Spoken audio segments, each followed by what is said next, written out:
Radio Speranza Corsol. Radio Speranza Corsol. E radio Kulu cambia vida.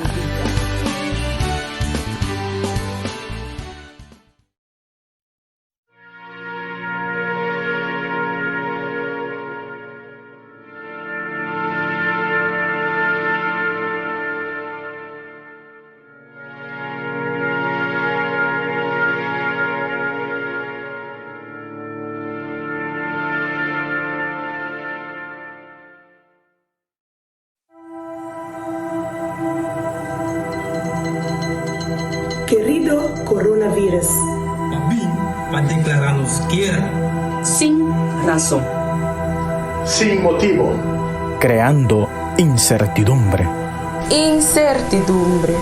Incertidumbre. O ejército está grande. Opi grande. Boda turcaminda. Aunque nos não por mirar. Porque proibí. Nos braçamento. Nos saludo. Nos libertad.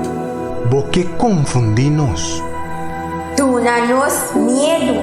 A nos por dentro de pánico. Querido coronavirus. Lagami. Pisabo. Como no por véncenos. Nos ejército está más grande. Nos tem fé. Nos tem esperanza. Nos te ayuda a otro. Nos tem paz. Mas sobre nós, tá querendo em Deus. Respeitar. Mi amigo Dan. Mi vizinha. Respetar nos família. Están enfermo. Están débil. Nos médico. E enfermeira. Nos heroína. Verdadero héroe. Nos a confiar em Deus. E tá na controle. Dios está na controle. Deus está no controle. Querido coronavírus. Deus está no controle. Dengue mi confianza. Dios está no controle. querido coronavirus. Deus está na controle.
Tanchi Indra, ta hora pa volanta, ta 6 horas ba, lanta arriba. Sí. Ay, liguei madrumi 8 horas. Ay, sí. Madrumi bom, sí. Danke Deus, mas sossegar bom. Mas tem metim bom energia. Nós podemos preparar a mesora para ir para a escola, porque é muito nada guardami. Então, energia e hora que nós dormir bom assim, nós por fazer tudo nosso trabalho não bom. Hasta por ajudar mami com papi para fazer nosso trabalho e também correr durante o inteiro dia para só ter bom energia. Que energia aqui vou corda bom bolesna, especialmente lesna de Sabbat escola. Me que vai para minha direita, mas horas não importa temprano. Agora, promete que vou começar a direita. Tem coisa que vou ter que corda. Vou ter de pôr boa confiança em Deus.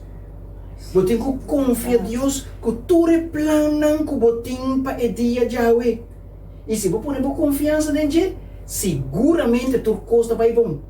Porque me lê um versículo de Bíblia, Pablo? Seguro. Mira aqui que o apóstolo Pablo está papia na Hebreu, tem capítulo 10 e versículo 35. Pensei, não tira vossa confiança a fo, qual tem grande recompensa. Apóstolo Pablo está pensando, não? Se você tem confiança em Deus, a recompensa também está grande. Pensei, tenha confiança em Deus para tudo o que você tem que vai fazer para o dia de hoje. Sim, é verdade. Tio Vini, porque a senhora oração para mim promete que me vai orar? Claro que sim. Laga nos barreza. Dushi tata que está na chelo, danke que vai dar nos uma noite mais bendicionada e sossego.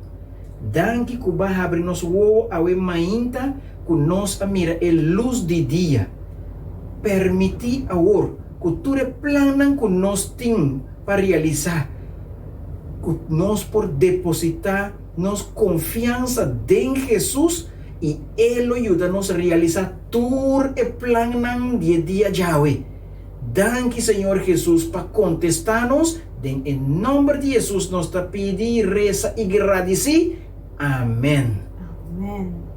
Danke, tio Vini. Na ordem. Bom dia, Muchanang. Feliz Sabbat.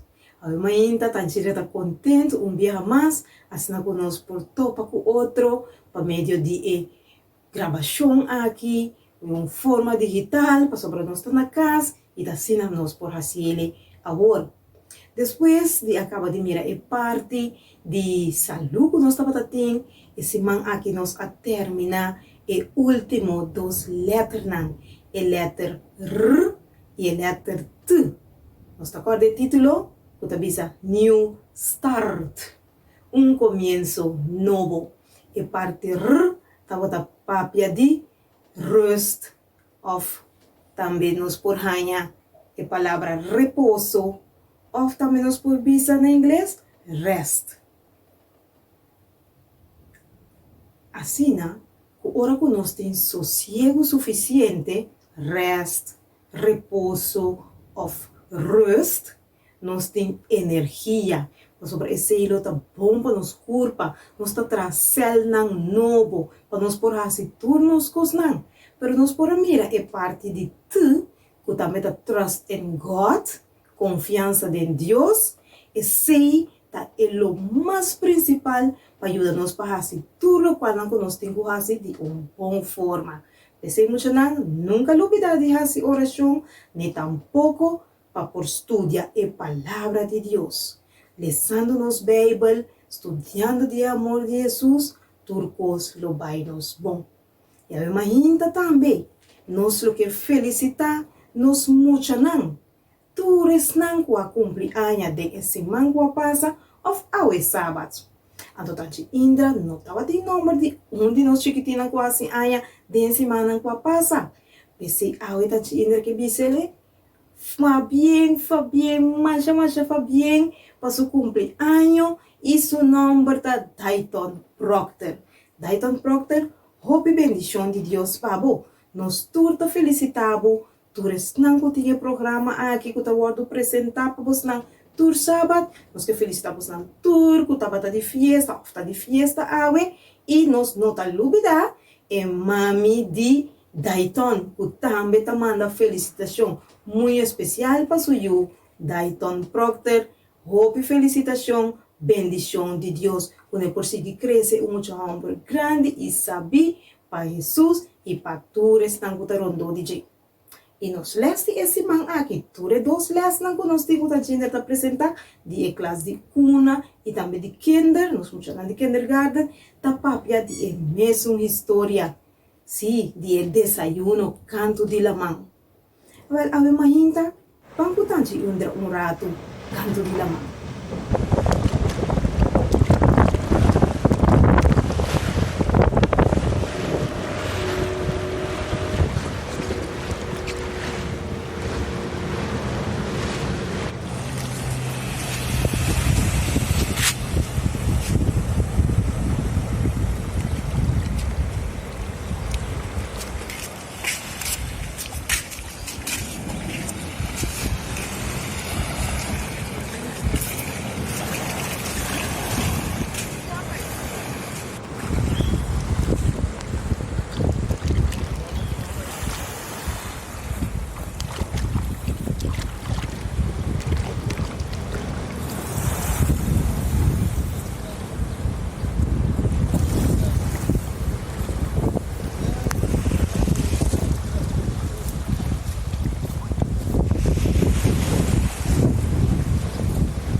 é com o piscamento. A água está quente. A água está quente, porque eu gosto de donar. Mas eu paro com mais bonito, eu paro com fome. Nada no gosto. Eu trago duas pessoas. Mescosco e 3 piscadonan nos amira canto de la man ei. Com nang abay pisca e não tava bini canto back e hala nang boto não tava tinang tas kultur nang linha nang di pisca reda sita que da canto de la man si assina e tambe Santiago, Pedro e Juan tambe abay pisca uma noite den la man de Galileia. Você não acorda que o versículo de memória tabisa? O versículo de memória de nós chiquitinang os mais chiquitos de classe de cuna, tá queda de book de Efésios, capítulo 4, versículo 32. E para estar mais grande, tá queda de book de Tessalonicenses 5, de 5, para nós muchanan de kinder. E tabisa nós, para nós estar bondadoso com o outro, estar de cuna, e para estar mais grande, para nós hasi bom com o outro. Assim, tanto, com Jesus, estava tendo 2 surpresas para seu amigo discípulo. E desayuno, canto de la man. Esse é o título de Eles. Well, meu chanang, ora com Santiago, Pedro e Juan a subir la man, ducha-se aqui de nam boto, não estava feliz e contento, passina nam por bem com algo de comer. Mas não passa inteira e a noite e piscando, pero não poraya nenhum pisca. Ani pisca não adrenta de na reda. E não começa a ganhar sonho. Um estava a dormir, mientras o outro não estava a quedar. Depois o outro estava a dormir, e o sunco estava a dormir, e talanta e tá seu turno, seu beurt, para tirar a reda. E não volve a la reda trobe de boto, pero não tem nada de pisca. Noite suku tabata, pero nada de pisca de na reda. E agora é solo a começar a sair, mas ainda tabata abre. Cansa, yen de hamburger, não a decidir que melhor não vai canto numa. E segundo que não estava hala na reda den e boto para bem canto de lamang, nang amira hombre para canto de lamang. E hombre aqui avisa nang, ele avisa, mi amigo Pedro, pues nang ahanya algo de come, e nang asago de cabeça e avisa, no, nos não ahanya nada. E hombre avisa, tira boso reda e outro banda de e boto. E mesora ko nang atira e reda e outro banda de e boto, e reda kumisa sak bayabaw, bay masabaw, te den profundidade e lamang. De como santa quere. Pa sobra e reda tava llenando yen de pisca. E macha feliz e contento e amigo discípulo nang aqui Pedro, Santiago e Juan abira. Pa sobra nang por ahanyang hopi pisca. E kiko santa quere. Mesora Juan avisa e hombre eita Jesus. E Pedro e no atarda começou a bula baudi e boto, ela bula pa foge boto den la man e landa sina binicanto. Pa sobra tabata Jesus. E Jesus aduna nang e prome surpresa sina e prome regalo de yena na reda yen de pisca. E ora que Pedro ayega na canto, Pedro a topa e de do surpresa. Tabata com Jesus a preparar candela, clacaba pa guarda e sobranang por bini ko e boto e asina nang por hasa pisca e tabatim pang tambe. Asina nang por a recebi ng desayuno canto de lamang. Nang ako mendushi junto com Jesus, yan nang barika e nang por abay kastambe ko hopi pisca yen de pisca pa e sobra de e família. Assim não tomo na Jesus estava bondadoso com seu amigo discípulo não. E corda que o versículo de memória tabisa para nós estar bondadoso um com o outro. Of assim lo que está bom com o outro. E se então estava el les de el luna de abril e nós está termina e nós está visa de outro viaje. Radio Speranza Corazón. Radio Speranza Corazón. E radio que cambia tu vida.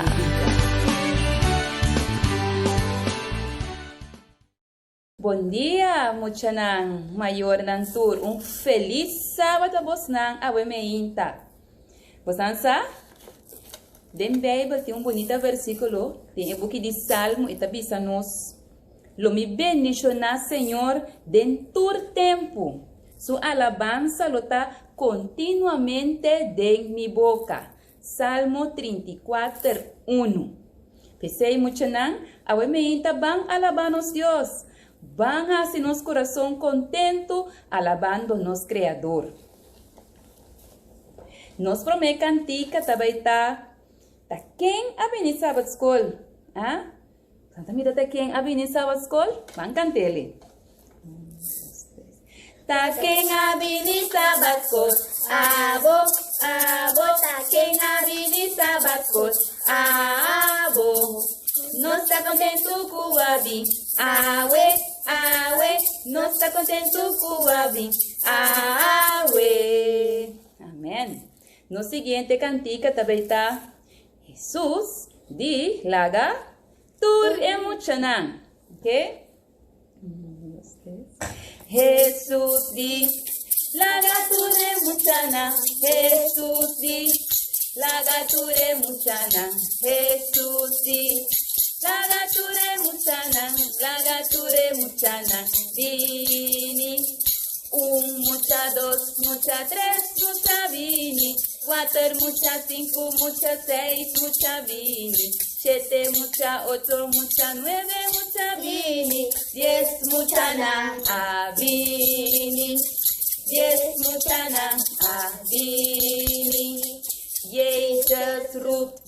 Alle kleine kinderen, Jezus roept. Alle kleine kinderen, Jezus roept. Alle kleine kinderen, komen. 1 kleine, 2 kleine, 3 kleine kinderen. 4 kleine, 5 kleine, 6 kleine kinderen. 7 kleine, 8 kleine, 9 kleine kinderen. 10 kleine kinderen komen. 10 kleine kinderen komen. Ok, nos último cantica para aumento de bebida. Com el día lota, hora nos llega. Chelo, ok?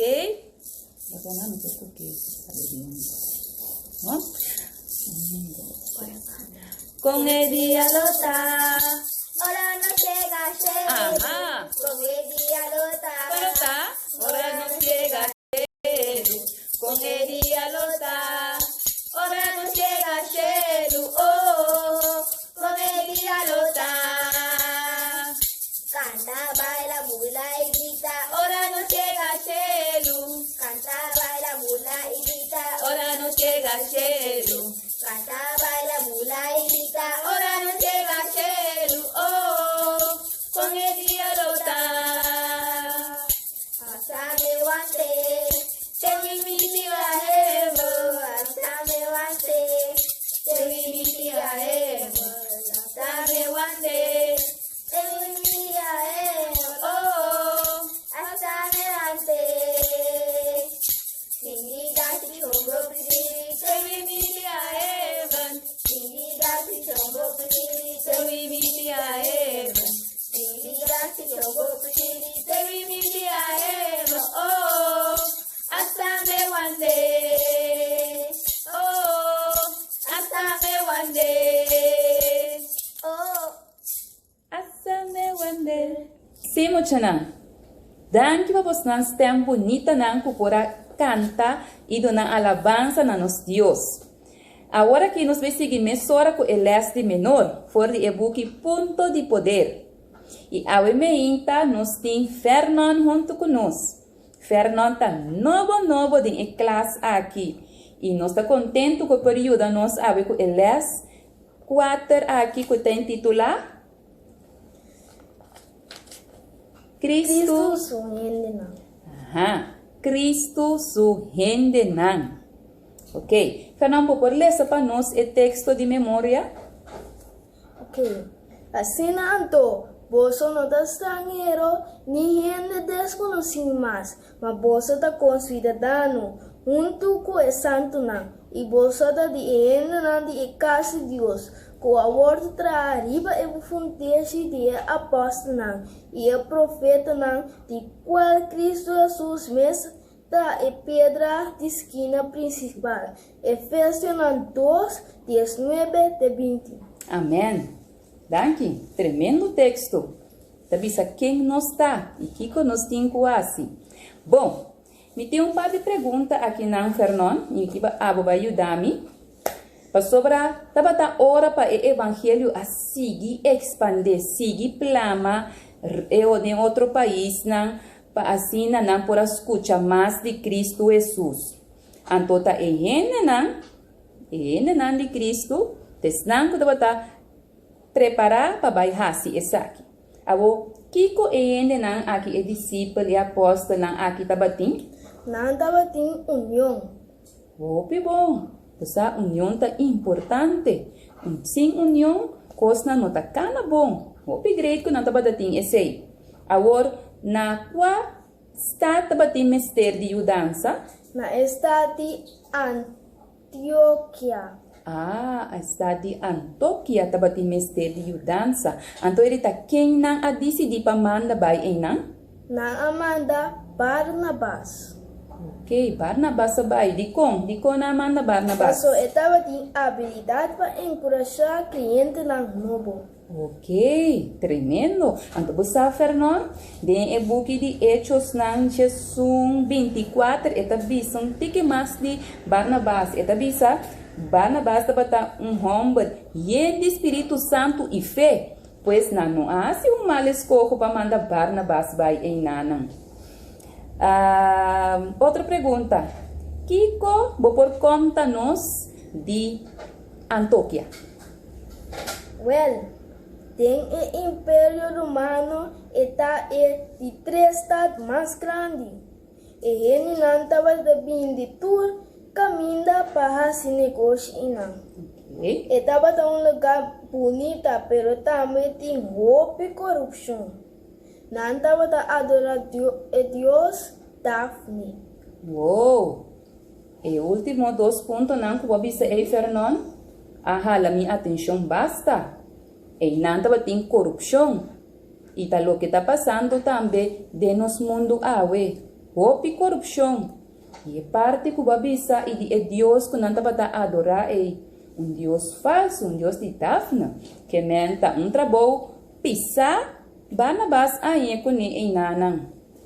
Ok, outra pergunta. Segundo Barnabas, quem só por a cambiar ainda, passou ainda não digo nem Barnabas, coisa tá boa trabalho, coisa de bom coisa para bobar assim.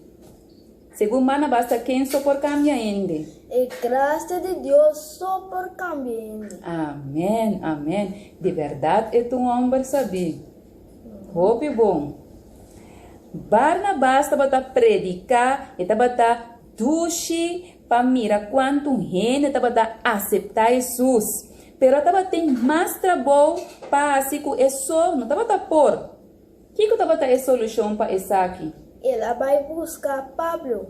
Oh, porque é Pablo que promete para chamar solo ei. Que estava a matar seguidor de Jesus. Você mira Pablo também está na candela trando para Jesus agora. Até quando vai buscar para ajudar. Que bom. Agora, nós começar a entrar na Antioquia e com a nomar na Arranha. Nanta bataya manang Christian. Oh, então isso aqui está insulto para nós? Não, está honor para nós.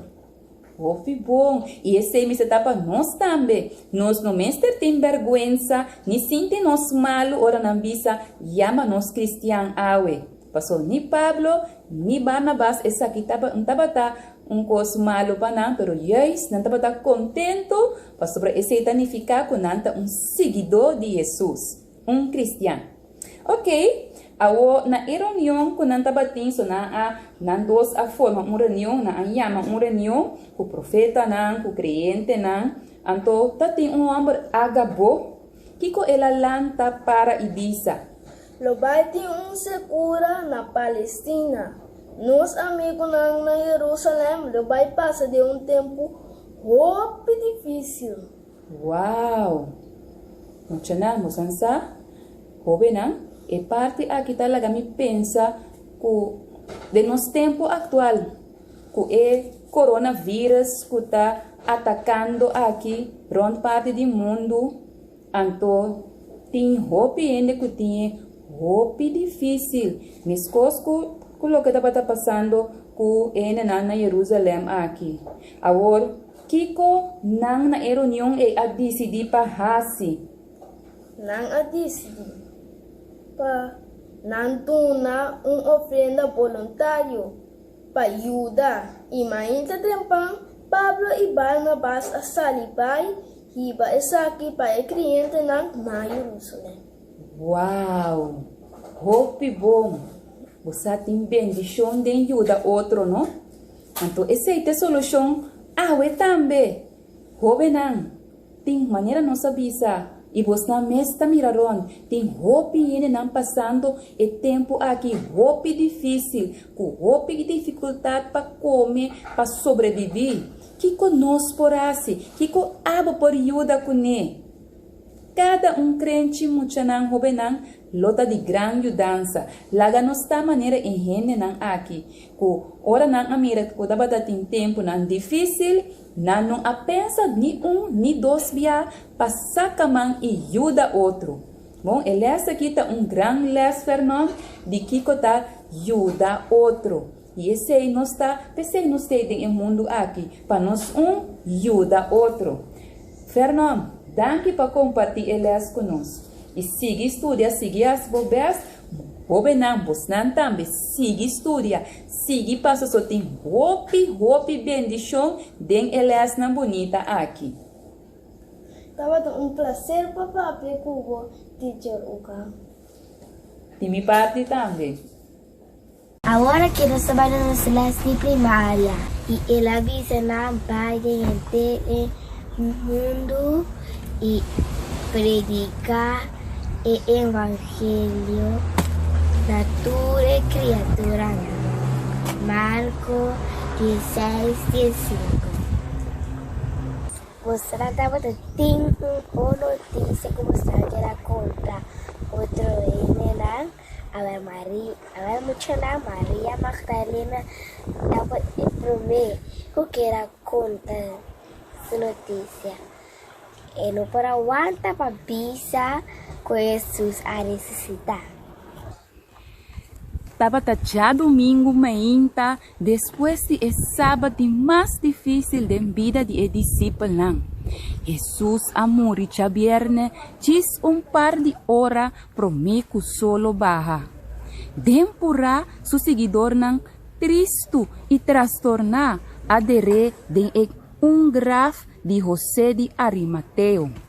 Kaba nang akore baikas pawarda Sabbat. Hey muchanang, kumbay, amita Maria Magdalena. Bosnansa, e momento ei com Jesus a morrer na cruz, nós estava tá hope tristo. Anto, já domingo meinta trempang, nós vai na graf, pa asina nós pora limpiele, nós vai com os pecerei, com tudo cosna. Ora nós chega nos di, tá quente be ajuda nós, hala e pedra pisa ei. Anto nós mira que pedra tava tá kita acaba. E em não mucha nada tava tem ángel, nós mira ángel.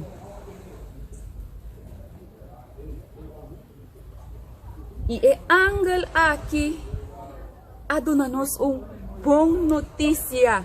Sim, ele avisa-nos que Jesus a ressuscitar, está vivo e nós sabemos contento. E você não sabe que não por aguarda.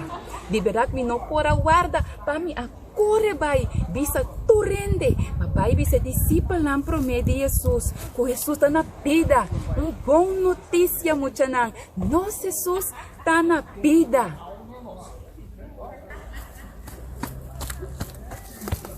Assim na muchanang Maria Magdalena, que goza seu coração a corebai, para contar boa notícia que Jesus a ressuscitar. Radio Speranza Corazón. Radio Speranza Corazón. E radio que lo cambia tu vida.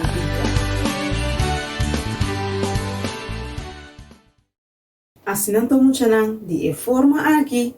Nós a terminar nos repasso de les e programação que nós estava tipo na ave sábado ainda e nós está despedir com palavra de oração para nos porcear.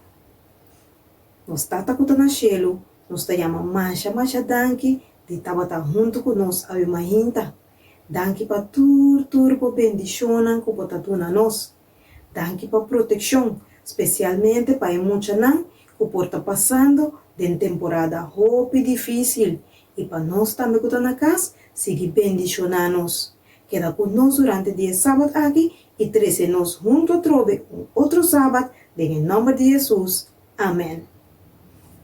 Ayo, de outro sábado.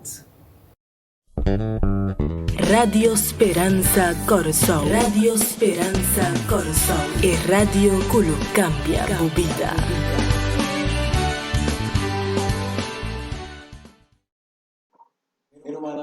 Brethren, feliz sábado. Happy Sabbath. This morning, we are thankful and we thank God for giving us the opportunity that we can study another portion of His Word. The lesson of this week is a resume that is very important. From the moment I have looked through the lesson for this quarter, I said this will be something very good, and it was sent in the right time. Where oftentimes interpretations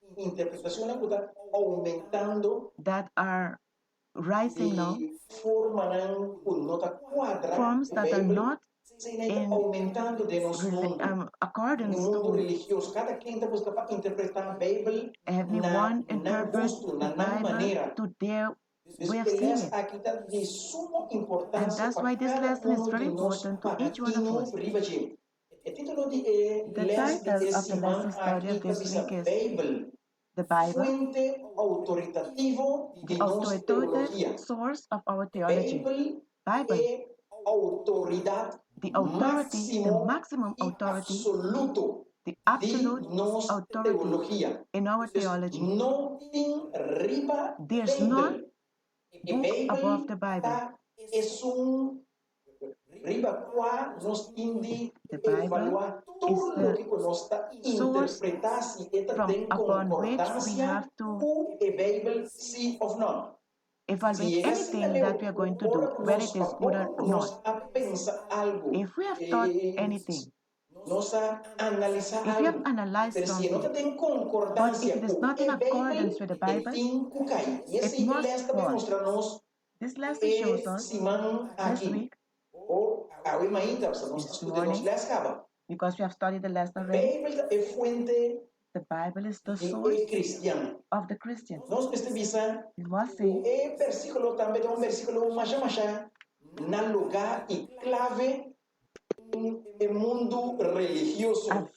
this verse is very key and it's in place in the religious world.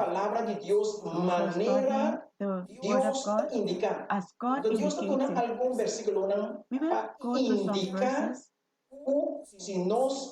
that indicate that to show us a guideline that we are on the right way. It's something for us to be able to measure. When we see these verses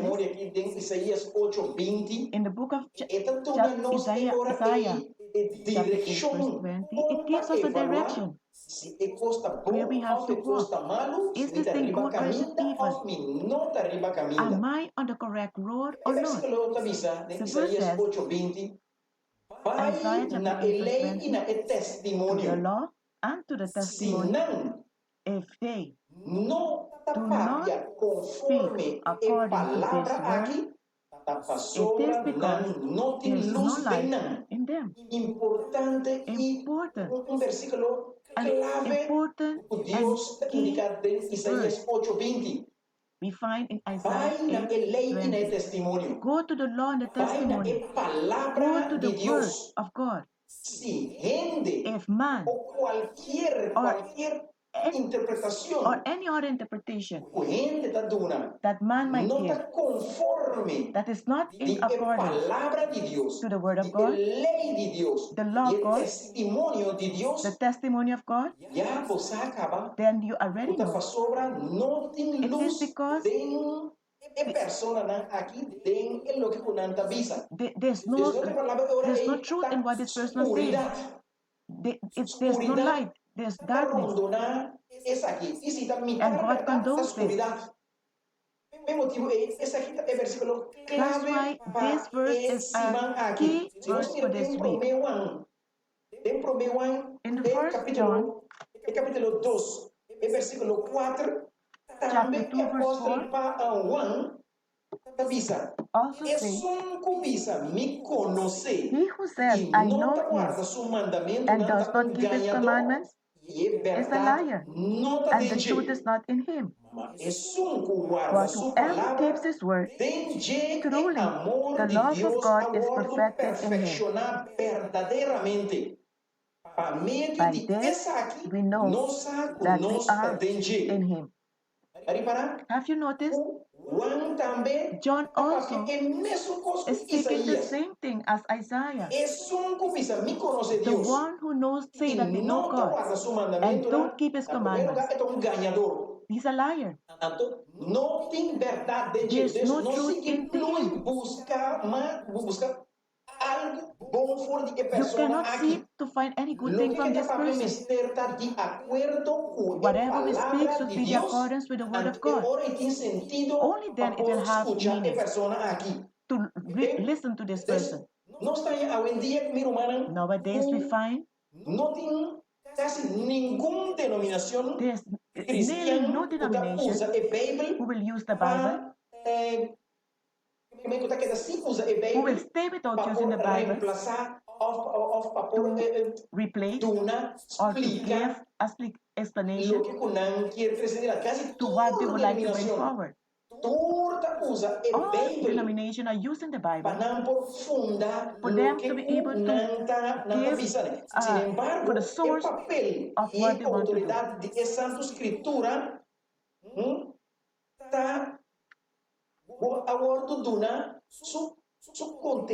The Holy Scriptures will give its sense for each one of us to receive the best correct theology, what God would like to transmit to each one of us.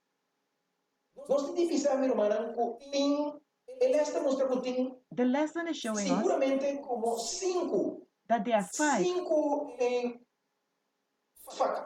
five factors. We can also call them five sources. Five factors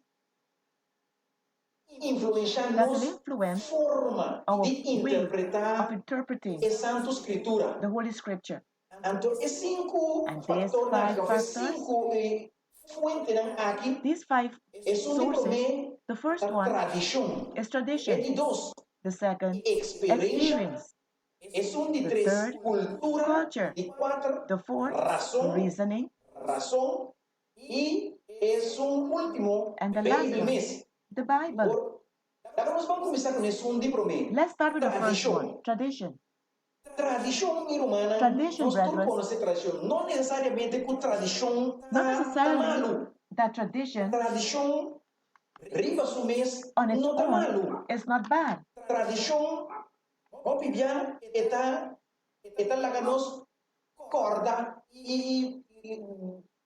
Tradition makes us remember,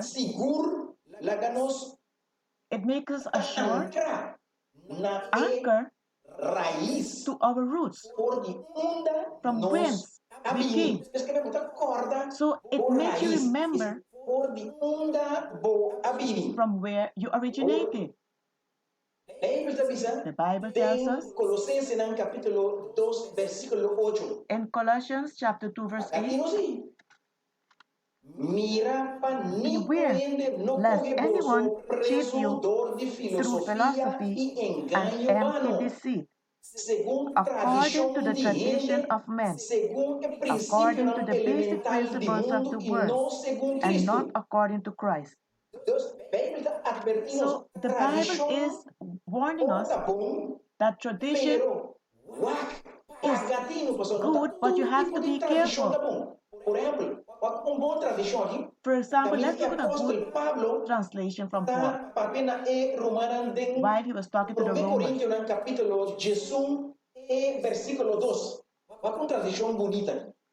In Luke chapter 11 verse 2, because remember me in all things and hold fast to traditions as I have given it to you. So Paul is applauding these brethren because they hold on fast to what they have learned through tradition. So in 2 Thessalonians, 2 Thessalonians, now we ordain you, brethren, in the name of our Lord Jesus Christ, for you to withdraw yourself from all brethren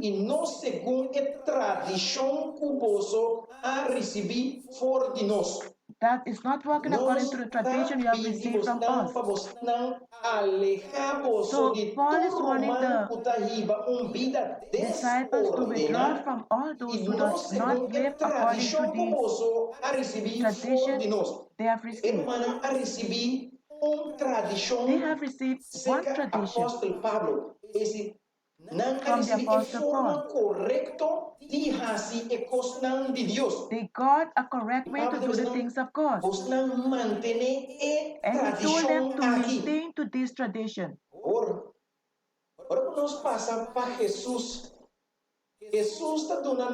When we go to Christ, Jesus Christ,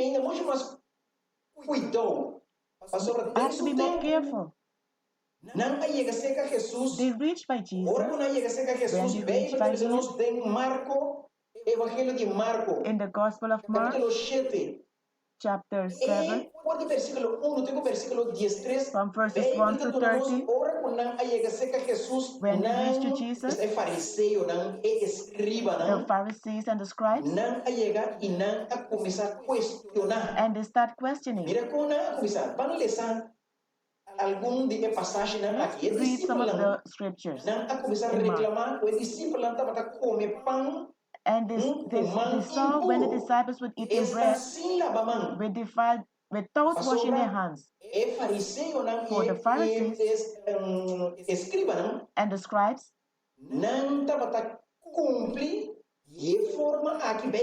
they will eat in this way. That was the tradition of the elders. The elders start with this. So washing of hands, that is right place. But this is not what the Pharisees was talking about. They were simply talking about the tradition that their elders had passed down to them. And Jesus told them there are many other things that are of tradition that they have to hold on to, as washing the cups, the pots, raisins, vessels, and the tables. There are many other traditions that they have to comply with. And he asked, why do your disciples do not walk according to the tradition? Why? Walk not thy disciples according to the tradition of the elders, but eat bread with unwashed hands? Well, their question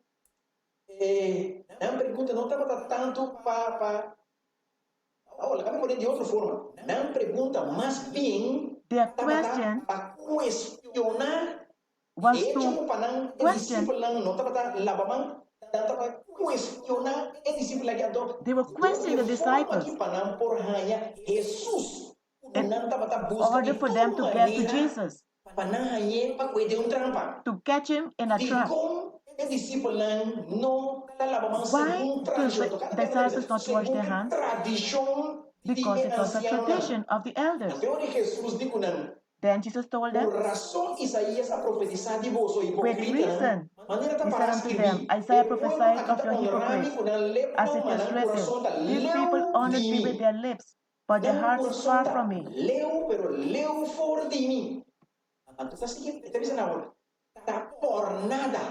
Now he tells them, it is in vain do they worship me, teaching for doctrine the commandments of men,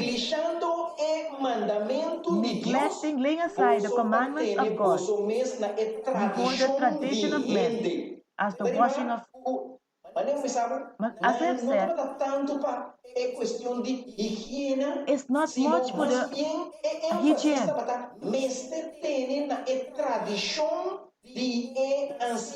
They only want to hold to the tradition of the elders. Tradition.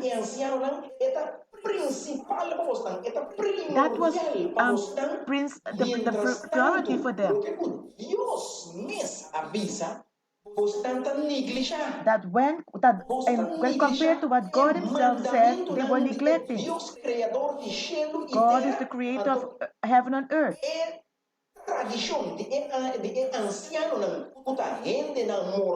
The tradition of the elders was mortal beings.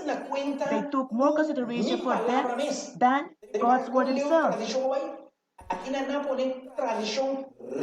Here, they place tradition above the word of God. He told them, for laying aside the commandments of God, you hold the tradition of men.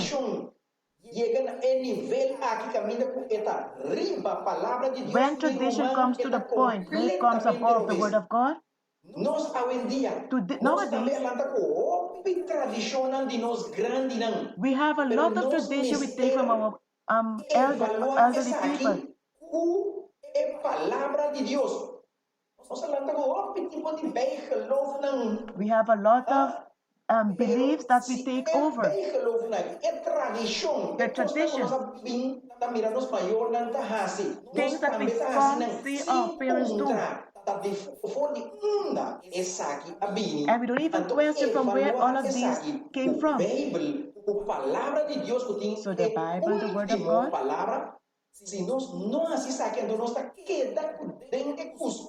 if we don't work according to the Bible and we maintain ourselves in these customs, then we take tradition and place it above the Word of God. We should not put aside the commandments of God. We cannot reject the commandment of God to continue with tradition. Brethren, what tradition do you have today that is according with the Word of God? Let's go a little forward. What happened is that they wanted the children to honor their mother and their father, and they add to it to the commandment of God, saying, child, it's better for you to go and live at the temple.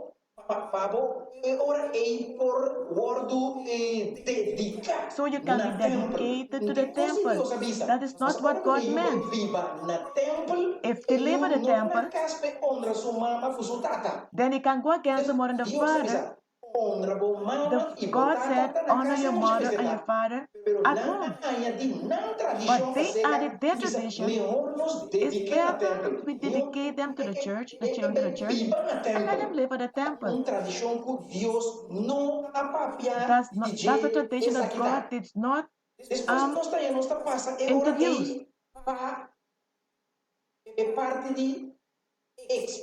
Then we pass now to the part of experience.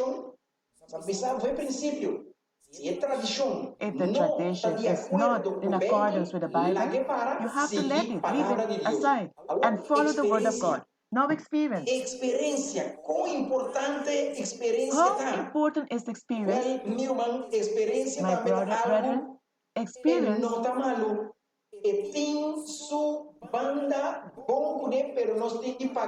it has its good side with it, but we have to pay attention.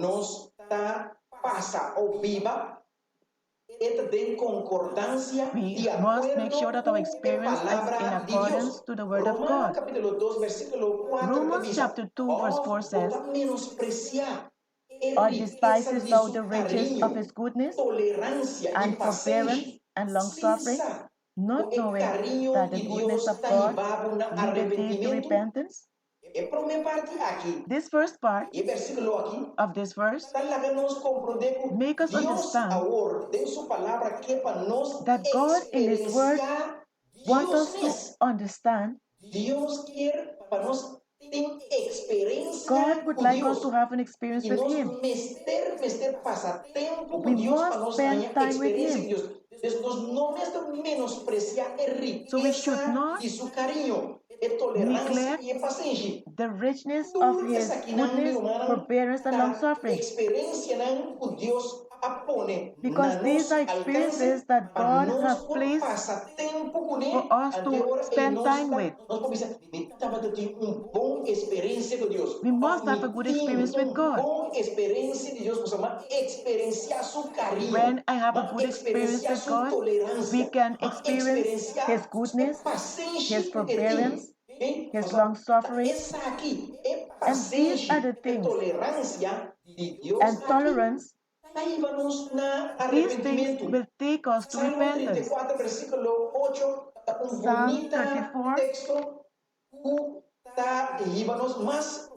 it tells us and takes us more deep into this experience with God.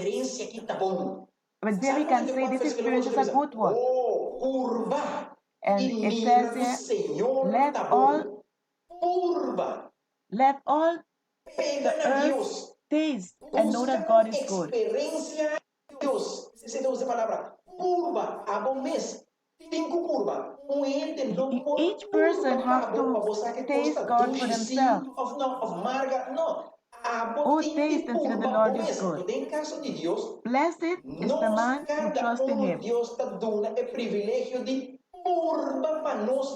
God gave us the privilege to taste for ourselves so that we can know that the experience with God is good.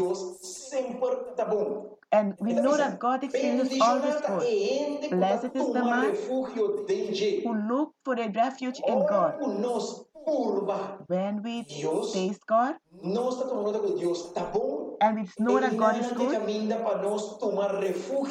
then there is a place for us to take refuge in Him. Because what evil can there be in this experience?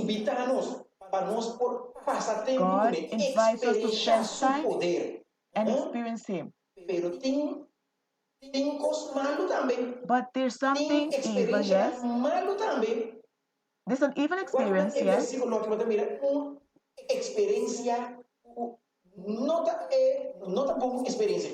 And there's a text where we're going to see that an experience that is not a good experience. Leviticus chapter 19, verse 31 and 36. Ye shall not regard them that have familiar spirits, neither seek after wizards to be defiled by them. I am the Lord your God. Do not go by people who look into destiny. This type of experiences, people should not go and do these types of experiments.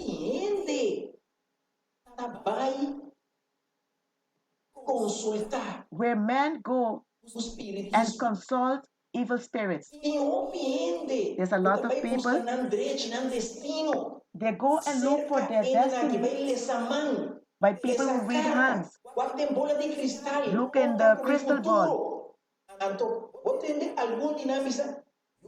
And you hear some of them say, go with them, they'll tell you everything. I had a good experience with him. This is an experience that God warned us beforehand. If you want to have a good experience, spend time with God. Do not spend time with spiritism, because those things, they are diabolic. You will get experience how Satan can pull you down. Go experience with the enemy. Some things might come good for the moment, but afterwards will come back for you. And if you do like the man in the past, Jacob, when he went to hide to his uncle's house and was lying on the floor, Bible tells us there a light shine upon him, and he slept and he dreamt how a ladder went up to heaven and the angels was going up and down. When Jacob woke up the next day, he knew that this was the house of God. That was a unique experience that he had with God. Peter in the New Testament,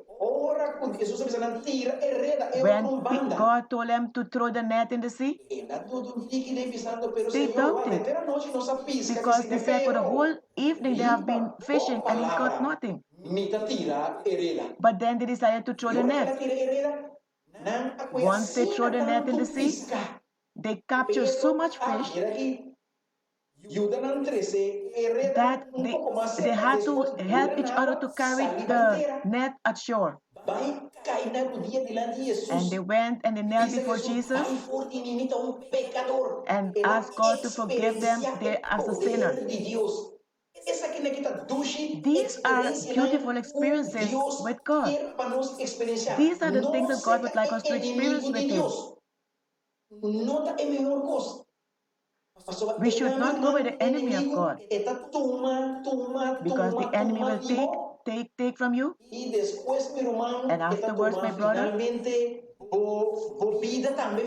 he will even take your life afterwards.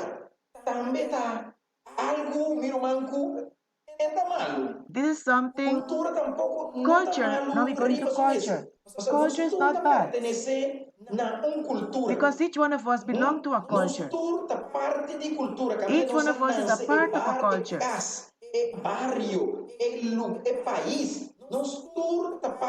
Is the environment, the island we come from. All of us belong to a culture. No person.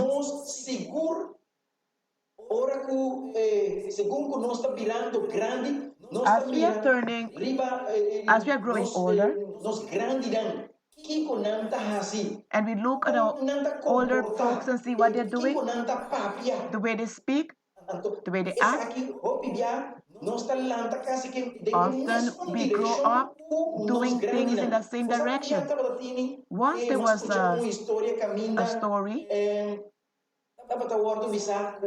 it was said that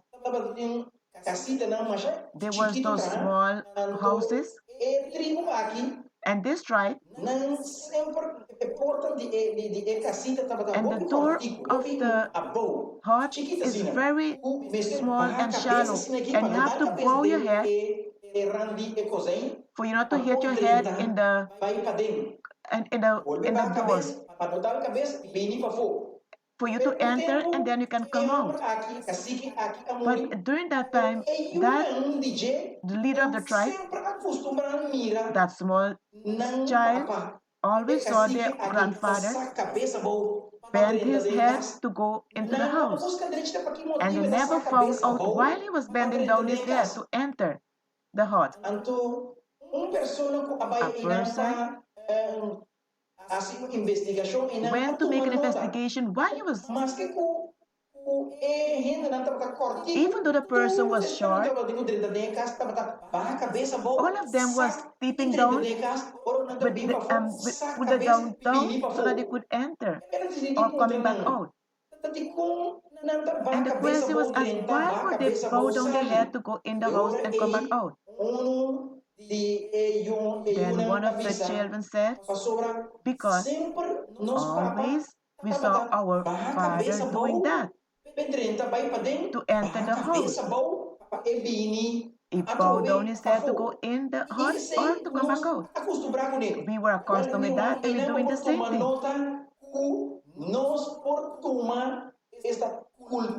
We can take culture of our parents and make that a tradition, and make that our own experience.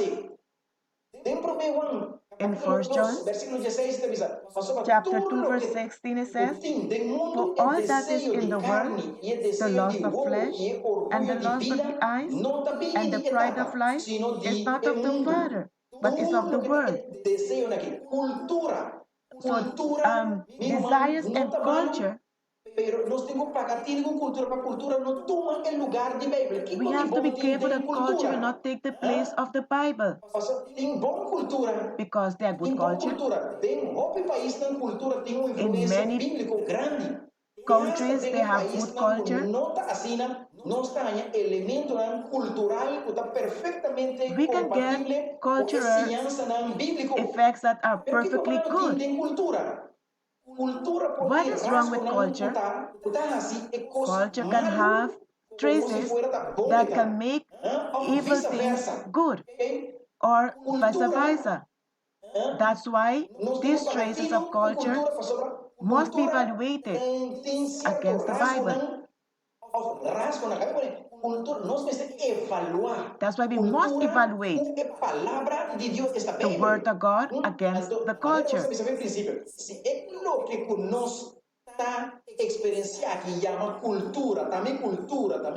So, according to Ezekiel, if what we experience in culture, if there's something that must be changed, our way of seeing things, things that we are come to be accustomed with, my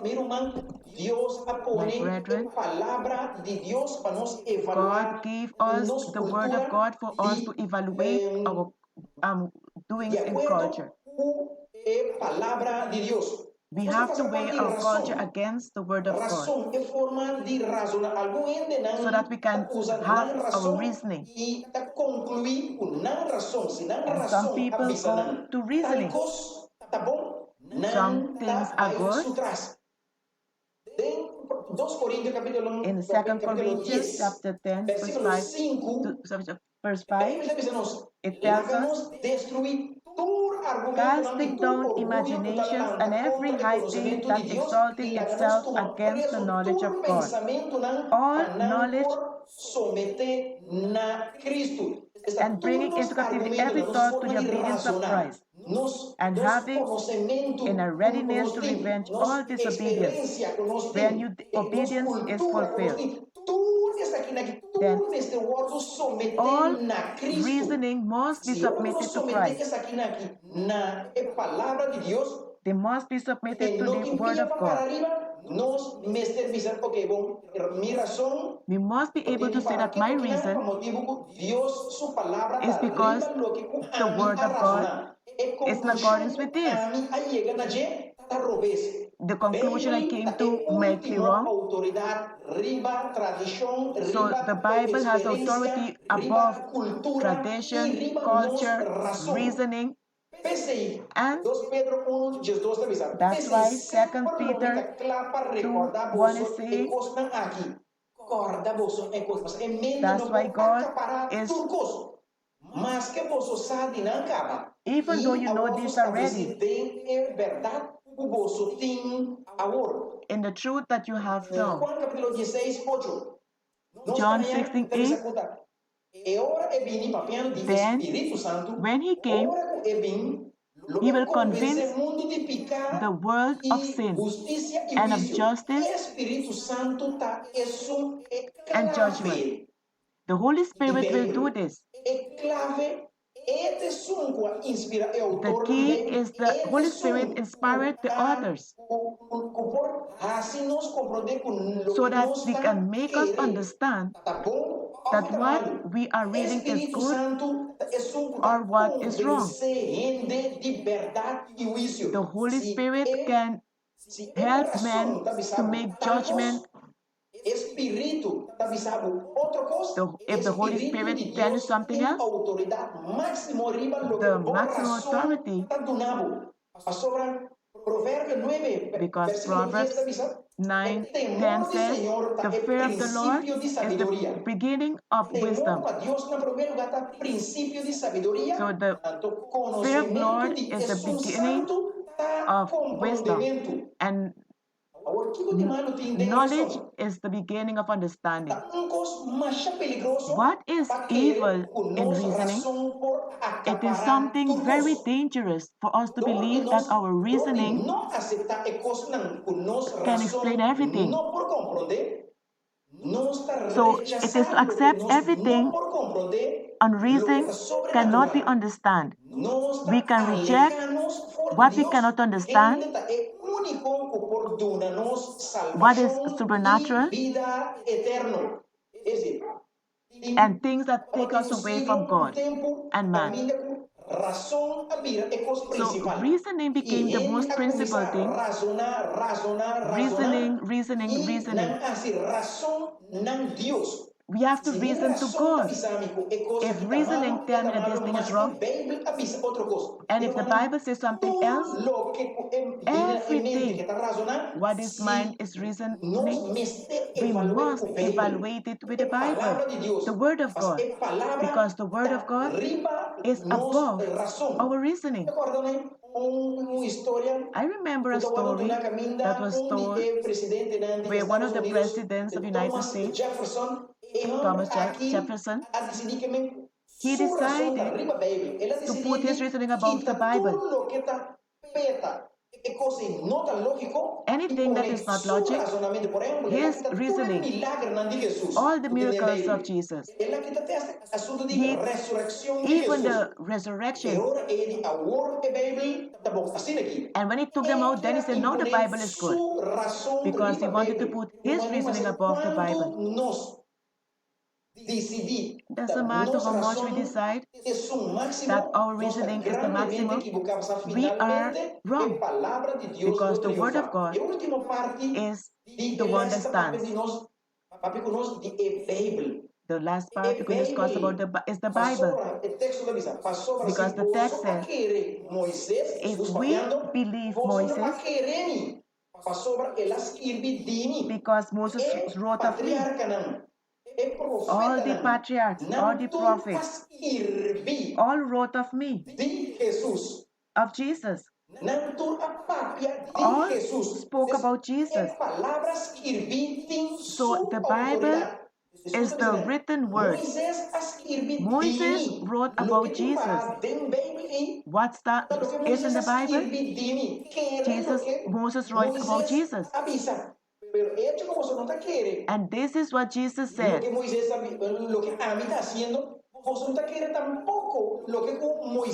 If you don't believe what I say, you will not believe what Moses wrote either.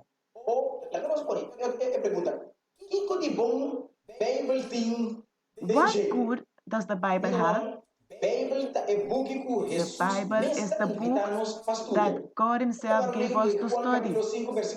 John 5:34 says, you have to search the scriptures, for they gave testimonies of Jesus, because they gave you life. Jesus is inviting us to scrutinize the scriptures. He constantly sends us to the scripture. If someone comments us and tells us that the scripture is not correct, then right away the Word of God is useful for our learning.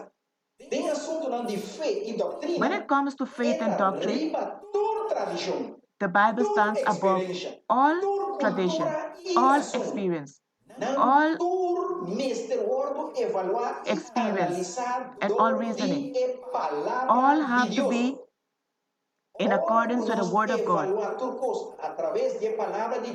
If everything is based upon the Word of God, then we can know what is truth and what is error. Absolutely, there's nothing wrong in the Bible. The Bible writes about the evil things that took place. But every time when we admit to make a study upon the author, that is the Holy Spirit, He is the one, the Holy Spirit is guiding us. If the Holy Spirit is guiding us to read the Word of God, we can be assured that will take us to the right direction. Because the Holy Spirit is the one, is our counselor. The Holy Spirit will guide us to the truth. And it will let us see what is. No one can say today that God told me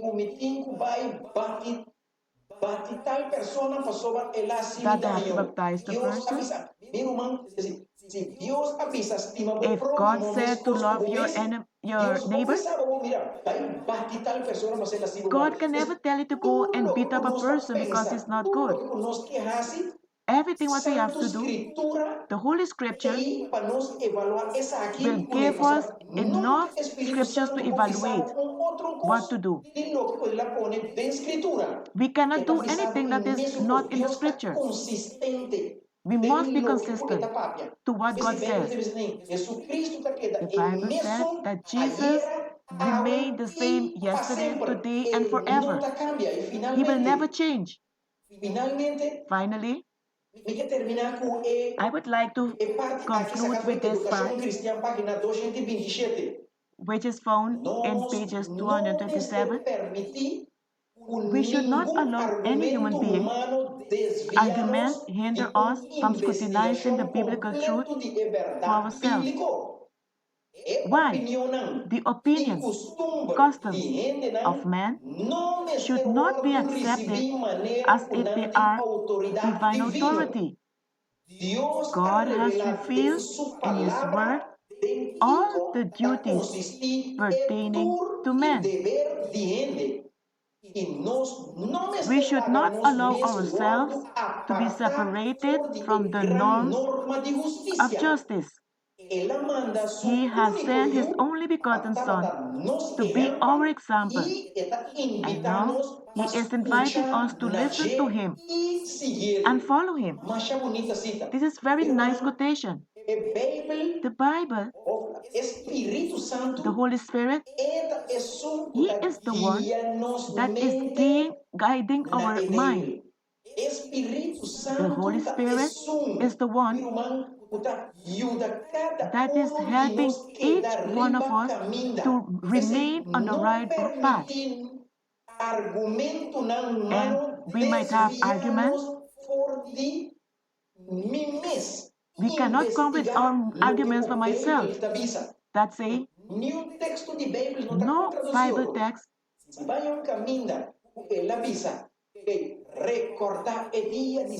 If you find a way to say to remember the Holy Sabbath day, and another author can say to remember another day.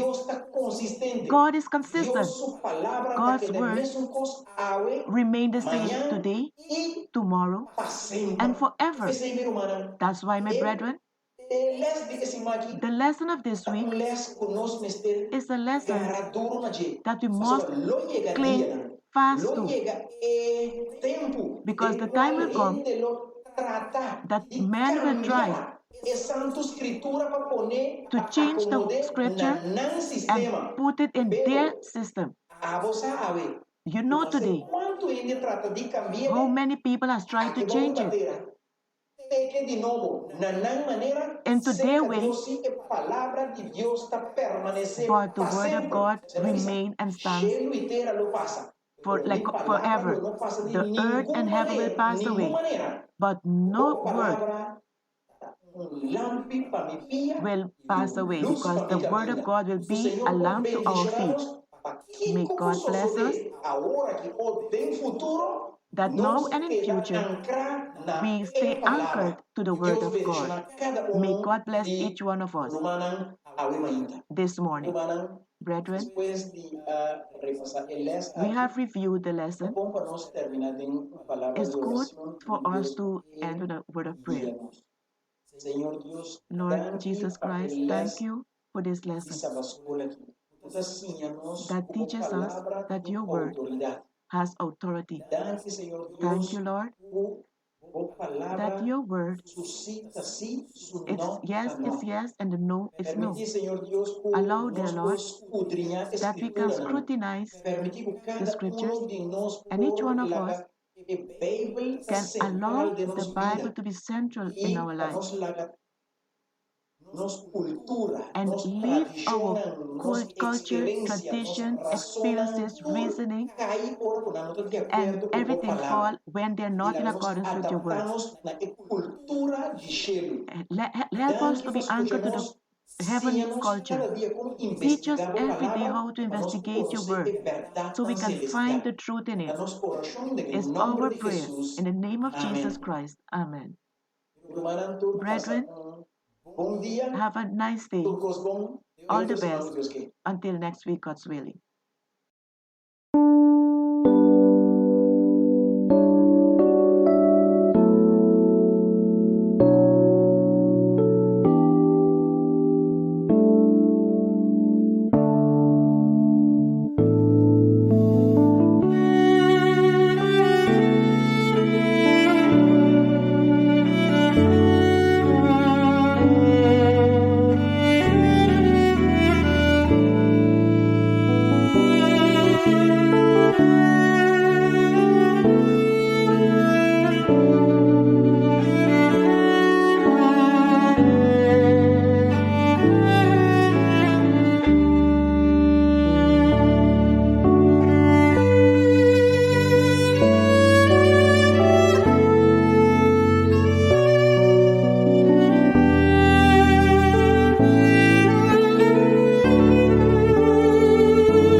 e radio Kulu cambia tu vida.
The song we just heard in the distance, background, in prayer I find peace, comfort. Pray to God. He refreshes the soul. Talk to God. He brings comfort. Yes, prayer is a key. A key disposable 24/7, 24 hours a day, 7 days a week. A tool for all situations, not every time you use it. That's why we lose calmness, peace, and our soul gets dry. Maybe you might have gone through a situation, a difficult one, that you have tried to solve it on your own. And at the point of forgetting to kneel down and pray. And when things get out of hand, then you're going to pray. Well, the Bible recommends us the contrary of what we're doing. In the book of Philippians, chapter 4, verse 6 and 7, it said the following: Be anxious for nothing. That means, in everything, pray and supplication with thanksgiving.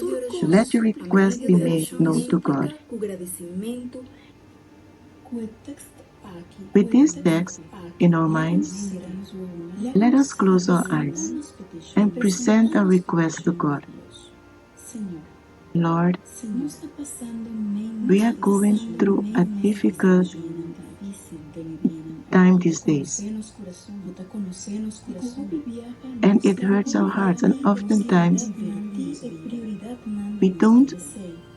That's why we are anxious, we are stressed, and occupied how to solve these problems, leaving prayer as the last resort. But today, we recognize our faults and we ask for forgiveness. Also, we would like to thank you for being with us, for protecting us, and freeing us from these diseases. Bless the person you have chosen to present your message and all the others who will receive it. In the name of Jesus, Amen. Amen.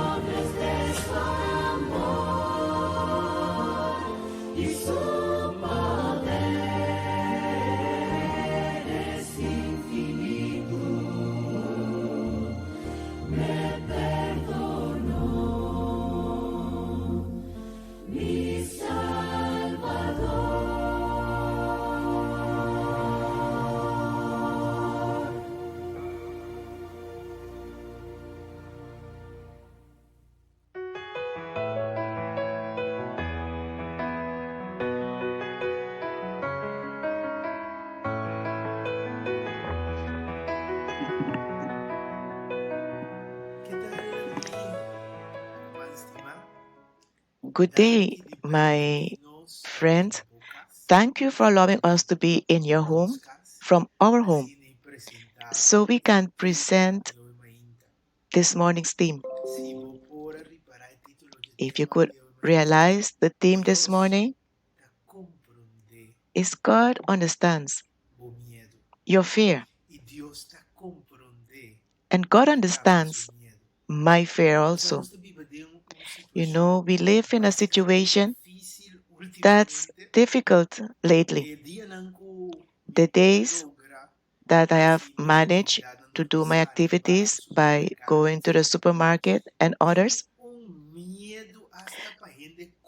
a fear exists even for people to greet each other. How are you? And many of us are living with fear. Fear of being infected by the coronavirus, fear of what will become of the future, fear in all its phases, where I have fear even to have panic to become sick during this time. Some people are afraid to leave their home. The thought of leaving their home causes fear because what will happen when I leave and when I come back, what will take place? Some of us have the fear that after this, what next? How things will be. The world will change, that is sure, but how will it change? And all of these are things that each one of us are contemplating now and then. Is fear bad? If we have problem with fear, but our title said that our God understands our fear. Before we see this from the context of the Word of God, it is good for us to know that fear affects us as human beings. How fear affects our mental health. That's why this morning I would like to invite my wife, who's a clinical psychologist, for her to explain us a little bit, because it's good for us to understand how we function as human beings, how our mental health functions related with fear. She will present this to you. Afterwards, we will go from the Bible perspective how to develop this topic. Brethren, happy Sabbath. This topic is very important during these days as we are in quarantine, because even though it seems as if the coronavirus is the cause of this sickness, the important thing in this hour of our time is our emotions. It's good for us to recognize the personage of emotions. Emotions is the sibling of feelings, but it's not the same. Emotion is a spontaneous reaction, and it passes quick, and feelings remain longer. All of us are born with emotions. Even children have emotions. It is universal. Every human being on this planet have these 6 basic emotions. That is happiness, anger, surprises, sadness, and fear. The scientists precise as this. It is the result of internal reaction of our body that presents itself in a certain fear way. An important thing of emotion is that they're not an invention of man, but it's a creation of God, a gift that God has given us so that we can balance our entire being, a way for us to express ourselves. That's why expressing them is good and healthy. It's good if we can control them and don't allow them to control us. You know, happiness, anger, filth, surprise, sadness, and fear. Those are natural and normal emotions. Each one of them have their specific emotion. But now we will bring the characteristic forward of fear. Fear as an emotion is a reaction in front of a danger.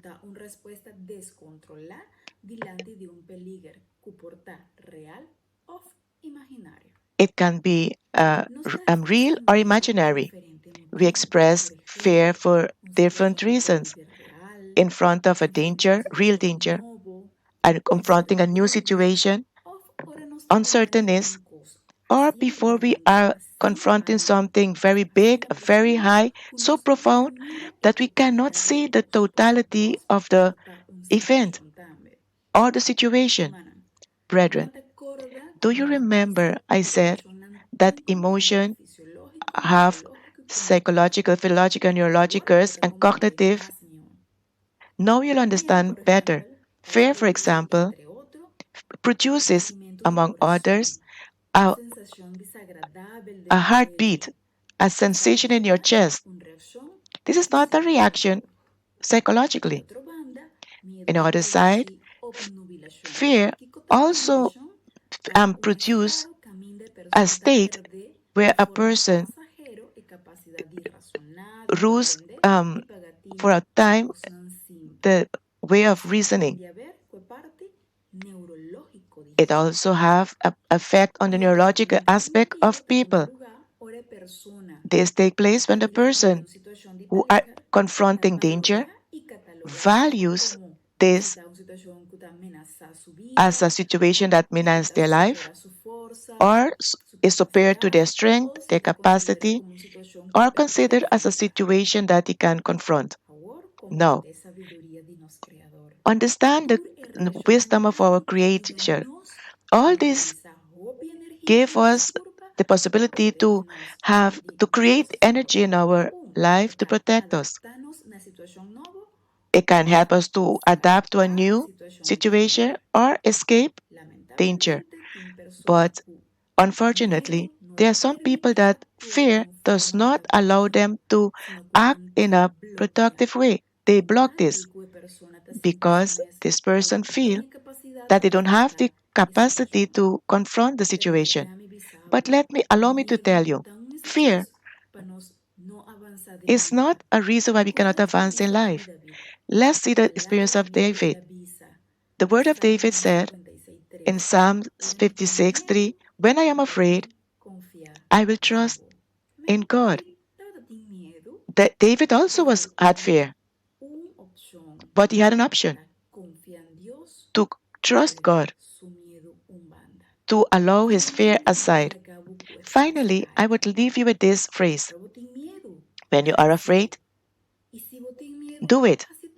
And when you are not afraid, do it still. This is explanation that was given to us relating with fear and how it affects our life, on our health, our mental health. At this moment, let us go into a word of prayer before we can enter and study the Word of God. Eternal Father, this morning we are thanking you for allowing us to study your Word. In your Word, we find comfort, strength, wisdom to confront situations, difficult situations that have to do with our health, mental health, and also our form of acting and living on this planet. Remain with us and bless us. Amidst this platform, we pray in Jesus' name. Amen. In order for us to start this morning, let us start it with Judges chapter 7, verse 9 and 10. Judges, verses 9 and 10.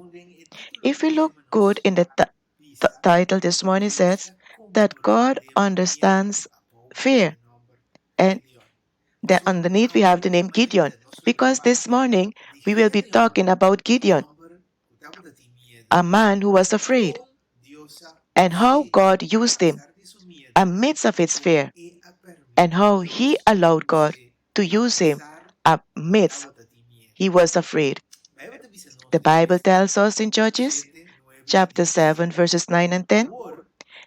Now it happened at the same night that the Lord said to him, "Arise, go down against the camp, for I have delivered it into your hand. But if you are afraid to go down to the camp with your servant Pura."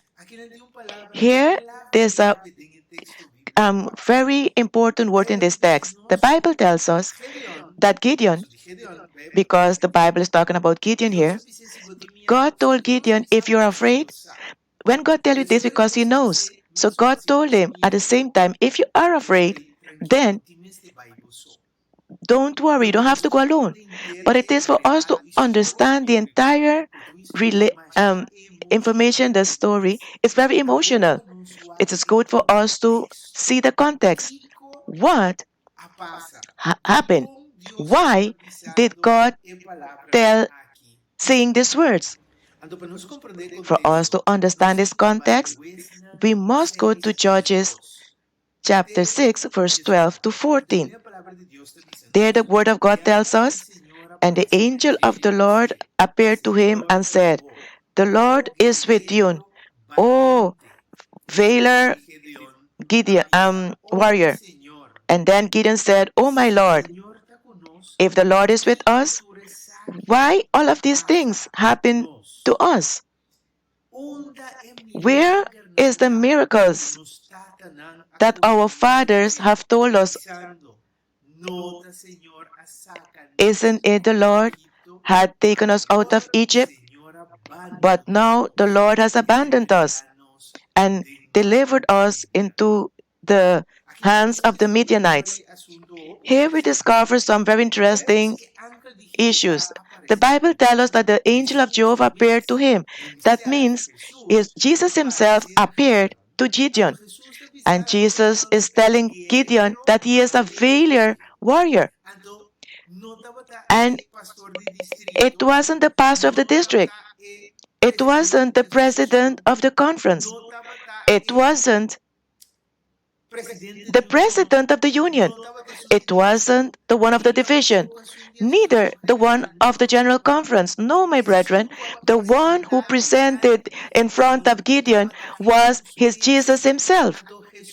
And Jesus was telling Gideon, I have a mission for you because I am considering that you are a valiant warrior.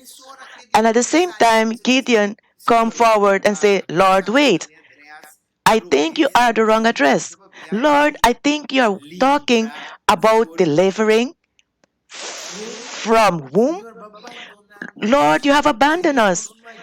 Lord, our foreparents talked to us about miracles that you have performed, but we have not seen it. I'm not seeing it. What I'm seeing, Lord, that we are in the hands of the Midianites.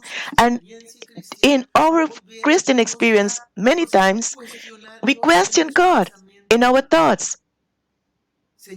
Lord, but if you are God, why did this thing occur to me? Why in this situation? Why the COVID-19 you have allowed me to lose my job? Me who have put my house for the small groups, driving my car up and down, taking visitors to the campaigns. In every campaign, I have taken money from my pocket, Lord, to support them, to support the cause. And now you have left me without a job? No, I don't even know what to do. I have written my name on all lists and I'm not receiving any help from anyone. Many times we question God.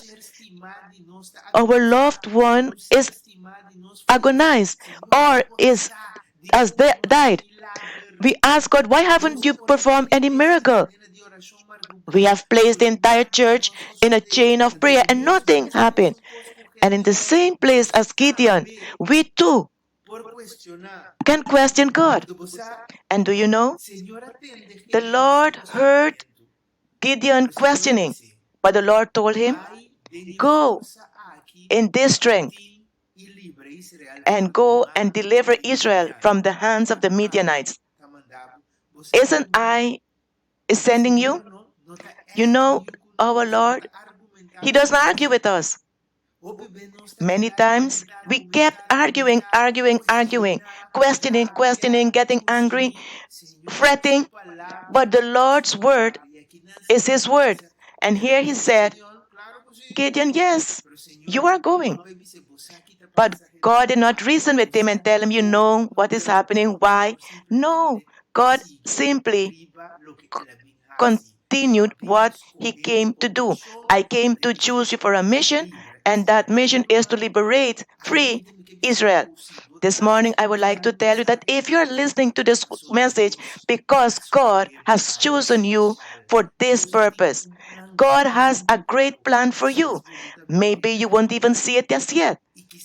Maybe you are afraid of a lot of things, and you might even be afraid to failure. But the Lord is telling you have a plan for you.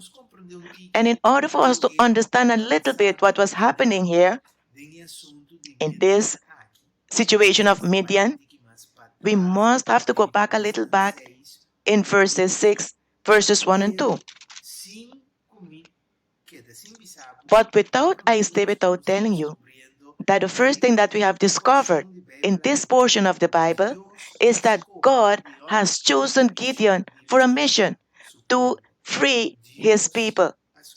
God chose him.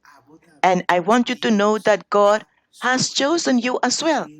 Believe me, you are a chosen of God. No. Why this situation with Gideon? Let us say, call it in a good papiamento, is throwing in God's face that God has abandoned them. Why did Gideon present this? The Bible tells us why. In Judges 6, 1 and 2, the word of God is saying, then the children of Israel did evil in the sight of the Lord. So the Lord delivered them into the hand of Midian for 7 years. And the hand of Midian prevailed against Israel because of the Midianites. The children of Israel made for themselves the dens, the caves, and the strongholds which are in the mountains. You see what the situation was? Gideon was telling God that God has abandoned them. But in reality, God did not abandon them. Is they have abandoned God. Is they have did what was evil in the sight of God. As it is said, brethren who are listening, God never abandoned those he chosen. God never abandoned his children. As we can turn our back and leave God. And here we see what was the situation, the real situation. And God has came to look for Gideon to deliver his people because the Israel did wrong, but the Midianites were destroying them. Everything that they was planted, the Midianites will come like a plague, as a pest, and destroy all what Israel had. The Israelites, according to the Bible, they were living in dens, caves as the strongholds, which are in the mountains. So much afraid they were. Until one day the Bible said, the word of God in Judges 6, the Bible said, that the people call upon Jehovah. And God called a prophet at that time and said that they will be delivered. And God always complied with his promise. Because God is always faithful to his word, God does never fail. Then God decided that he will use Gideon to deliver his people. That was the reason why Jesus visited Gideon, to tell Gideon that you are the man that I have chosen. Now Gideon did not believe he was capable. The first thing we discovered is that Jesus came to bring to Gideon, came to call Gideon for a special mission. The second thing that we see that did not believe in himself. He didn't believe he was capable. Let us see what verse 15 and 16 is telling us. Verse 6 is telling us. So he said to him, "O my Lord, how can I save Israel? Indeed, my clan is the weakest in Manasseh, and I am the least in my father's house." Lord, you are at the wrong address. You are with a person who is not indicated. I cannot be the one to save Israel. Impossible. Sorry, God. Here we see that Gideon did not believe in himself. And you know, God must have started working on Gideon's fear. Because often we don't believe in ourselves because of the fact that we are afraid of confronting some realities. Gideon knew very well the reality that they did what was wrong in God's face. Because if he knew the entire history, how God delivered the people from Egypt, then he knew also that the people was not acting in accordance to the harmony of God. And how they were supposed to act as a people of God. But because of his fear, when we are afraid of our reality, we shift them. We move them to someone else. Remember this. And as it was said, the third important element is that God has to start working on Gideon's fear. God has to do something because he chose him. He knew the beginning from the end. God knew his heart. God knew his thoughts. And God also knew that he was the candidate, the exact specifically to do the work. Judges 6:25 until 27 shows us how God started working on help Gideon to come forward to what he had to, what he had was fear. The Bible tells us, now it came to pass the same night that the Lord said to him, take your father's young bull, the second bull of 7 years old, and tear down the altar of Baal that your father has, and cut down the wooden image that is beside it,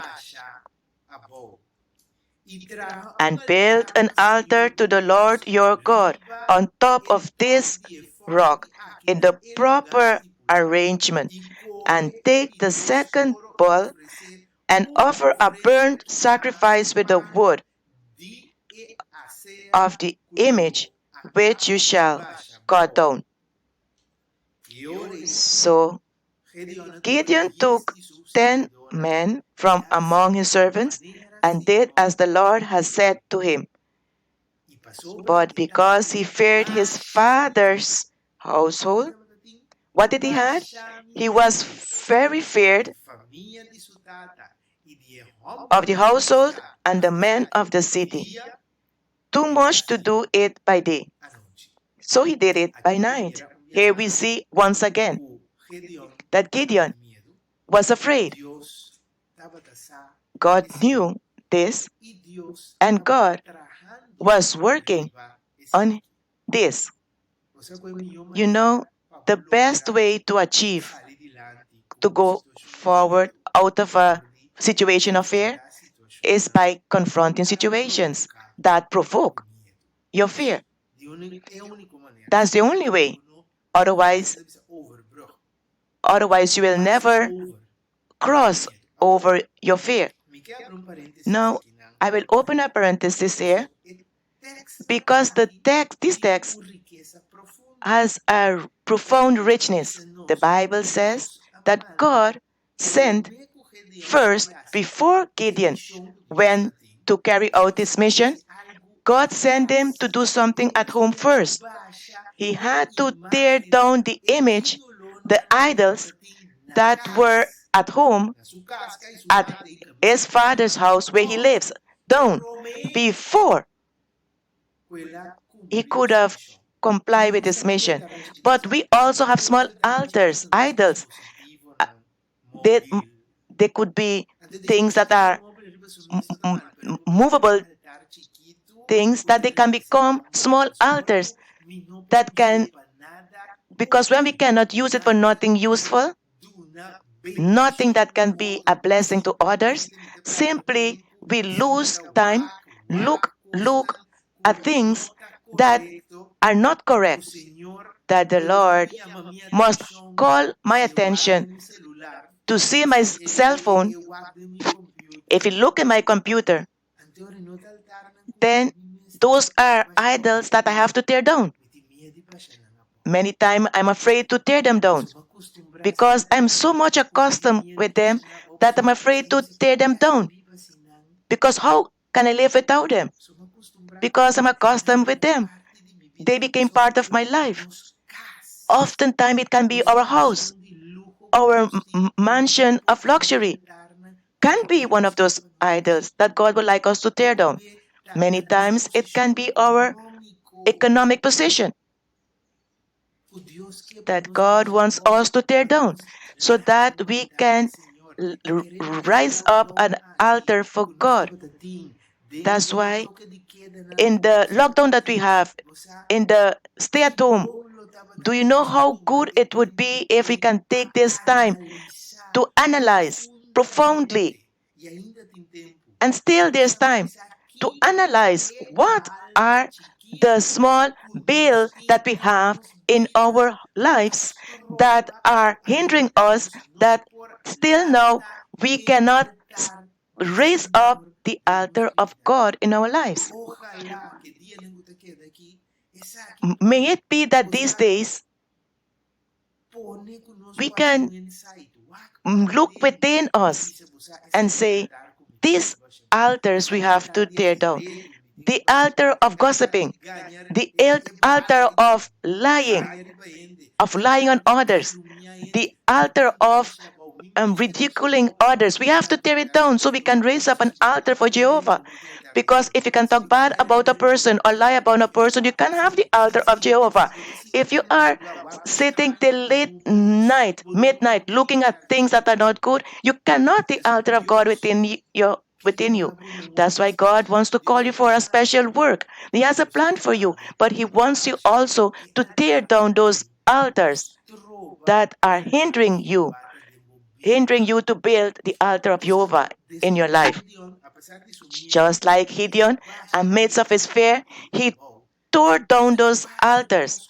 The four things that happened, that God gave Gideon evidences that he was in control, that the man that could see that the altars was thrown down, that there were no more altar of Baal, not even an image of him.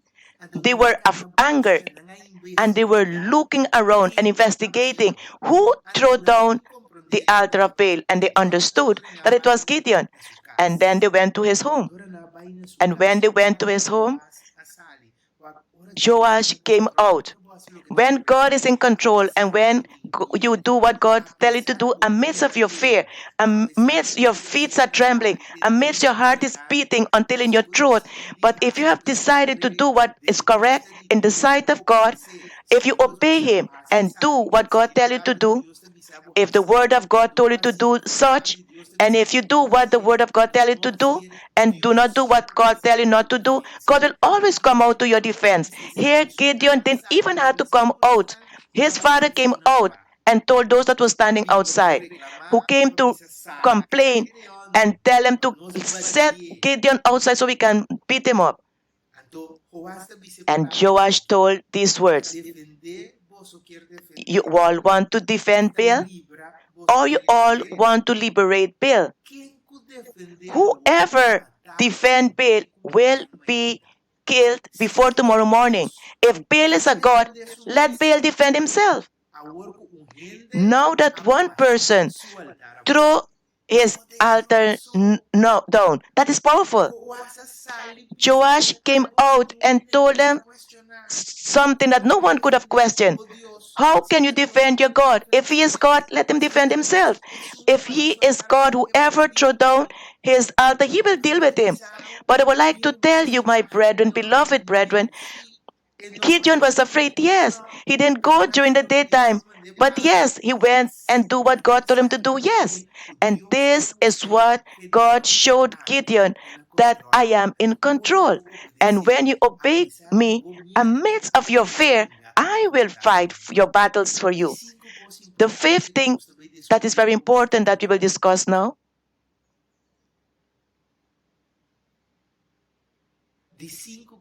the fifth important thing that we are going to discover now is that Gideon still had fear. Often God do things for us. God show us that He, but we say, yes, but no, but maybe, but Lord, do you know? And Judges 6:36 to 40 will show us how man, how a person have just seen that God has fought his battle for him can still react, and how God will deal with this situation. Let's see what Judges 6:36 till 40 is telling us. Verses 36 till 40 is saying, then Gideon said to God, if you will save Israel by my hand, as you have said, look, I shall put a fleece of wool on the threshing floor. If there is dew on the fleece only, and it is dry on all the ground, then I shall know that you will save Israel by my hand, as you have said. Interestingly, right? The Bible says, and that's how it happened. When he woke up in the morning, when he rose early in the next morning and he squeezed the fleece together, he wrung the dew out of the fleece and bowl full of water. Then Gideon said to God, do not ask God for a sign. And God gave him the test. And you know, again, the factor of man, the factor fear, the factor afraid, God just finished showing him, there's the proof, the test you wanted.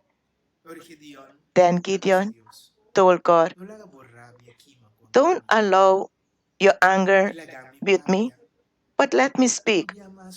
Just once more.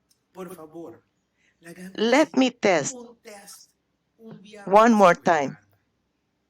Just once more with the fleece. Let not the dry only on the fleece, but all around the ground let there be dew. And God did so that night. It was dry on the fleece only, but there was dew on all the ground. Gideon got a proof, two proofs, back to back, beside that God showed him that he was with him. Brethren, many times we doubt, and God showed us once, twice, 3 times, but we still doubt. We continue to think, maybe, is this God himself? It's coming from God himself? I lost my job, but how can I lose my job? God is involved in me losing my job. And you'd pray, and God say, yes, it's me. And still, we will doubt. My dear beloved friend, I am not talking this because what I read is what I have experienced. But do you know? Yet, Gideon was not ready. No, he wasn't ready. And God knew this. And in Judges chapter 7, verse 2, God said to Gideon, no, remember now, let me explain. Gideon has called all his people who had to go to war with him. After he got his 2 tests, he said, okay, God. God said it's by means of me, I will obey. I will call all the people together for us to go to war. But God knew that Gideon was not ready yet. And the Lord told him then, the people who are with you are too many for me to give the Midianites into their hands, lest Israel claim glory for itself against me, saying, my own hand has saved me. Wow. Then we reach to point number 6. God is continuing to work with Gideon. Even though it seemed as if Gideon was okay, when he decided to obey God and call the men to go to war, God knows each one of our thoughts. We cannot hide nothing from God. When we go to God, we go to Him sincerely. God is a specific God, and we must be specific also. God, and tell God, I am afraid. God, I'm afraid of the situation. God, I'm afraid of what is taking place. Lord, I'm afraid of the future. Lord, I am afraid. Because we can lie to ourselves, but we can never do anything with lie to God. And God loves us. And God wants the best for us.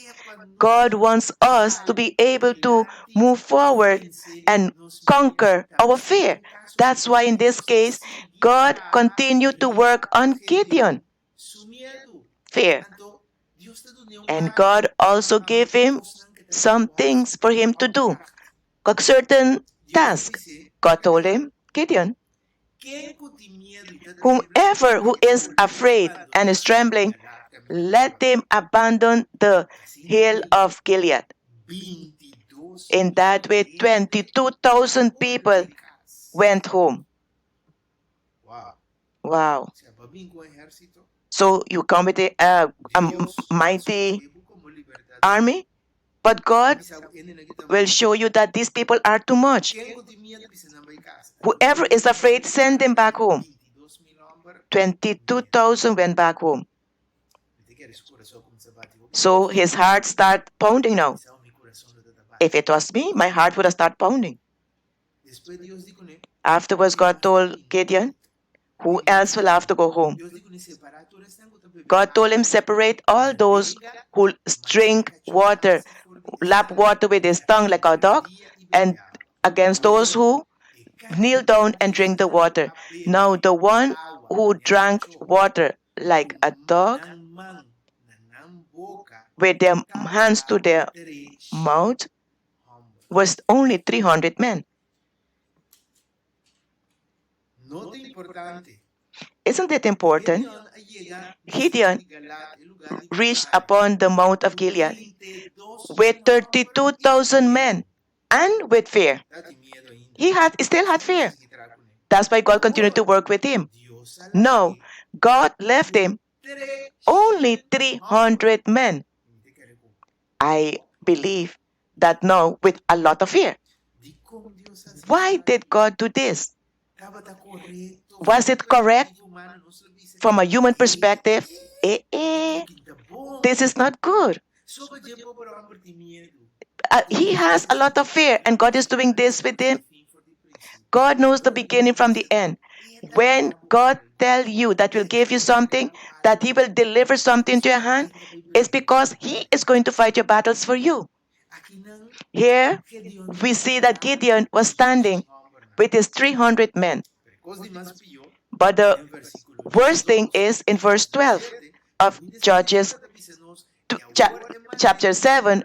Now the Midianites and the Amalekites, all the people of the east, were lying in the valley as numerous as locusts, and their camels were without number, as the sand by the seashore in multitude. Now Gideon confronted a situation chaotic. At those moments, probably Gideon In his mind,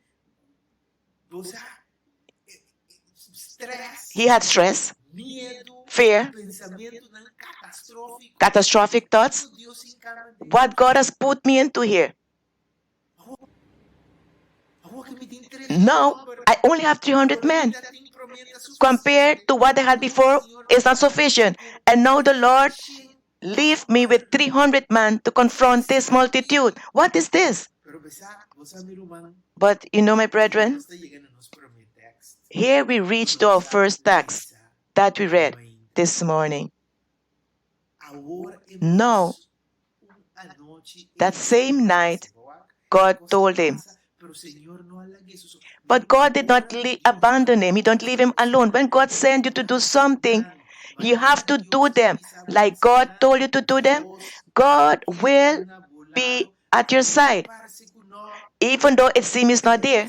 The Bible tells us that at that same night, the Lord told him, wake up, go against this encampment, because I have delivered it in your hands. If you are afraid, go down, even though you have fear, and go with your servant Purah.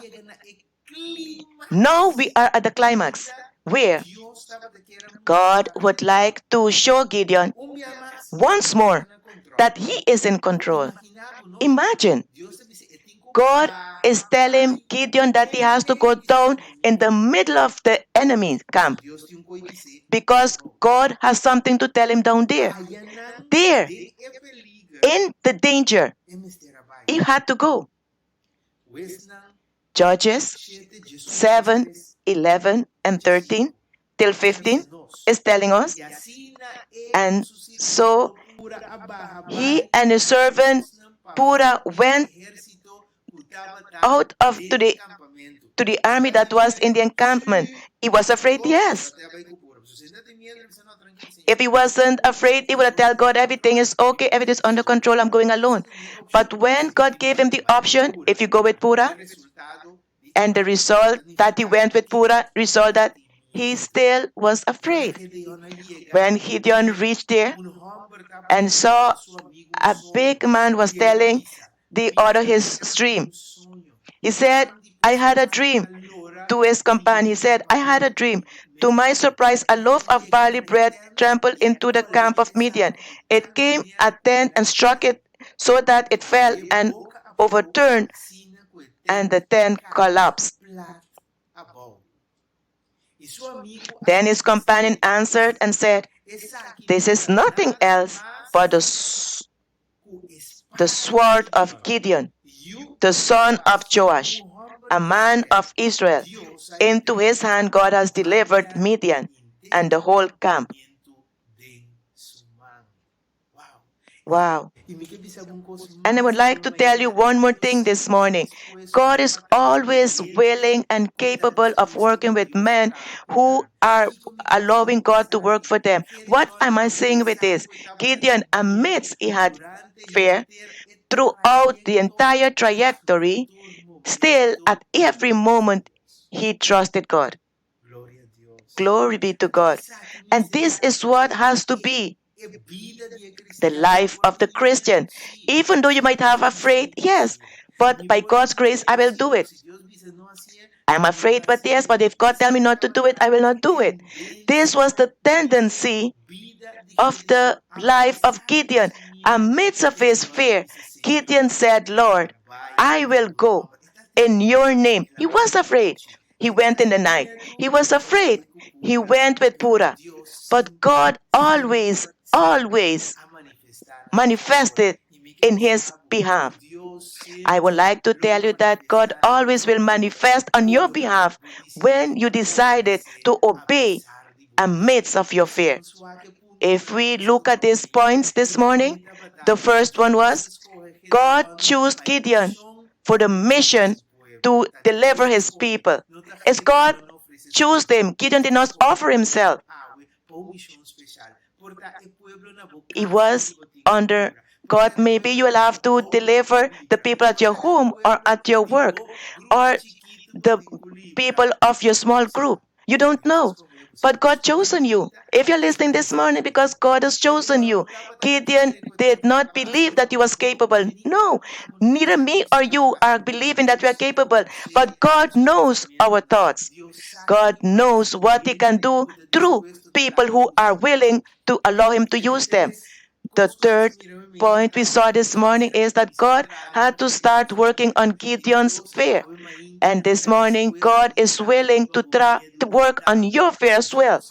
God, in the fourth place, we saw that God gave Gideon evidence and that he was in control. And God will always give us evidences that he is under control of the situation in our lives. 5. Amazed that Gideon saw this, he still showed fear and doubt. And God knows that when me and you have doubt and fear, God knows our thoughts. 6. Amidst that, God is willing to work on our situation of fear. God is willing to continue to help us to understand that we can depend upon Him, even though we do not see the result at that moment. Number 7, God always will come and show us that He is control. He is in control of our lives. Even though when we are locked down at home, without work, without perspective, what is going to happen next month, next week, next 3 months, you can be assured that God is in control.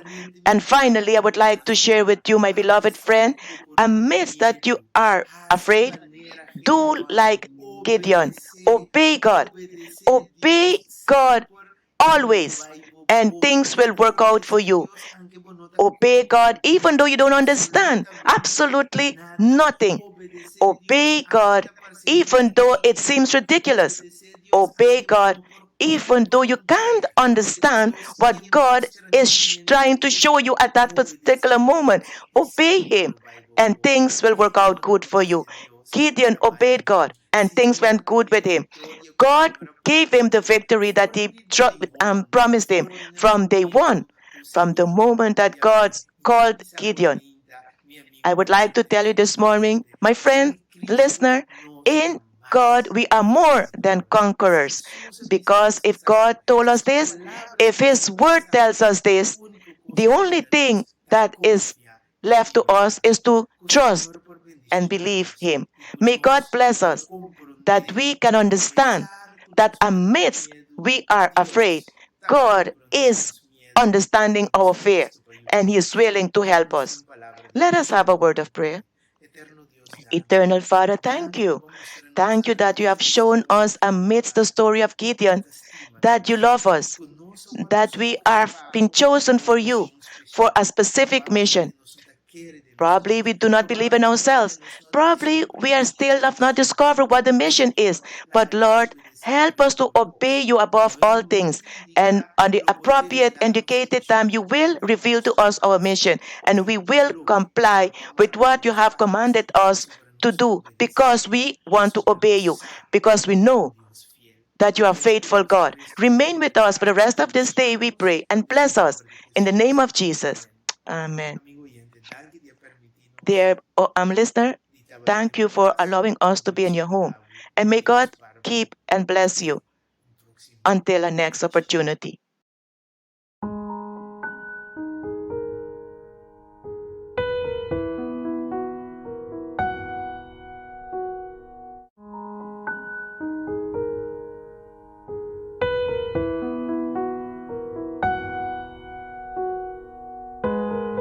Se você escuta de o sistema, tá chamando o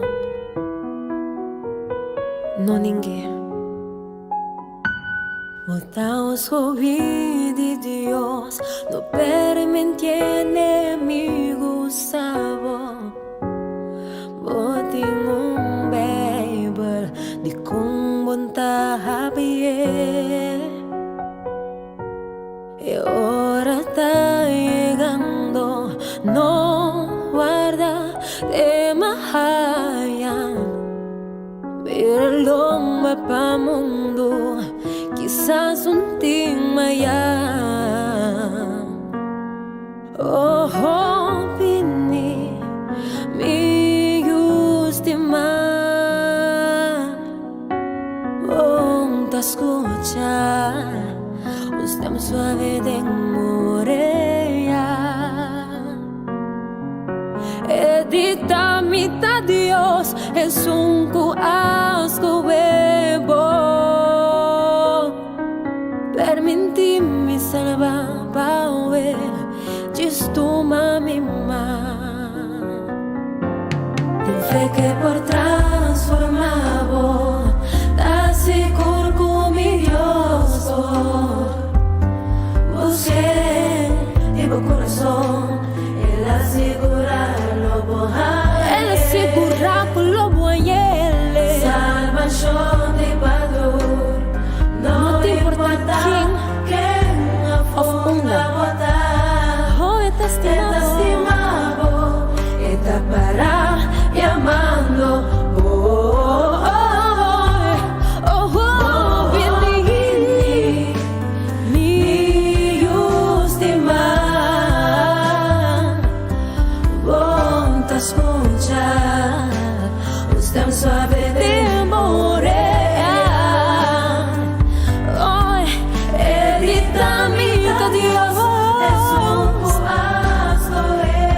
Sunco ascoebo, permite Dios salvado. Bonosa, nos sa, de Miami.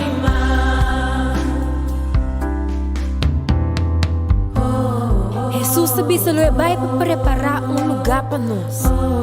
Nós porta seguro de esse. Não tem uma invitação mais bonita que essa aqui. Uau! Pero me tem uma pergunta para Aui. Para quanto tempo mais eu vou querer entre decisão? Para escolher para vida eterna ou para morte eterna? Stop de raça e vega com a salvação. Passou por nos de manhã. Bisa Deus, minha bini Yahweh, minha bini Yahweh. Minha bini Yahweh, tu mami de meu braço andar. Me quer te máximo, liberar-me de pecar. Inimigo que arrancar-me foi bom. Toma controle, Deus. Que vira lamba mais pavo, distende-me mais. Oh, Bini, Dio.Min. Quanta escucha, un stem suave de amor. Edita-me, da Dios. Dame te sungo ascoebo. Permiti salvar o epa so bonosa. No, bonosa de manhã. Gisuma, Nos está bien delante trono Dios. Nos está entregado nos corazón. Nos de manhã, oh Dios. Awe nos está entregado. Nos está bien delante trono Dios. Nos está entregado nos corazón. Permite salvar Paue. Diz tu mais uma.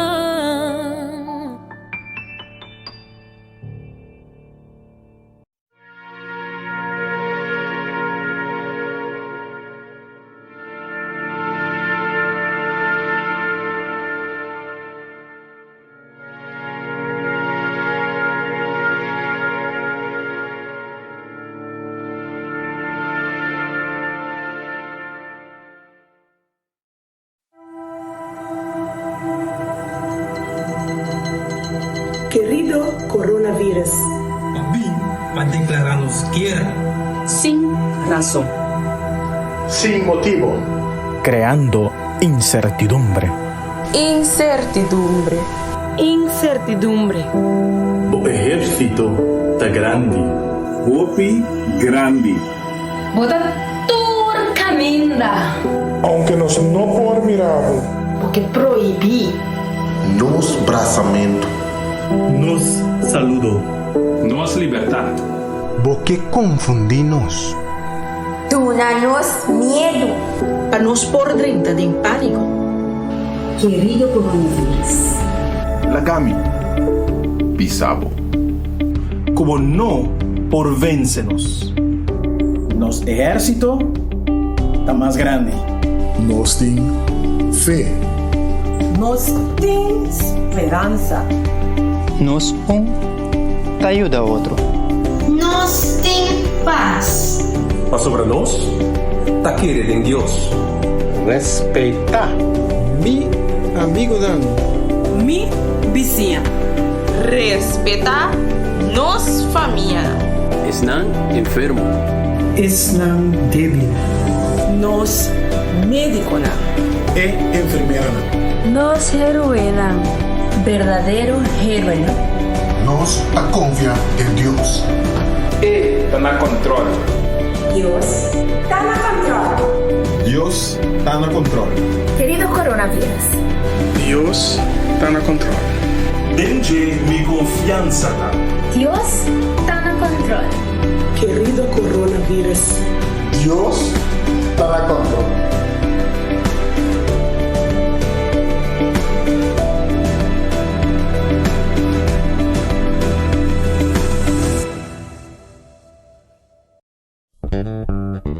Radio Speranza Corazón. Radio Speranza Corazón. E Radio Culo cambia tu vida.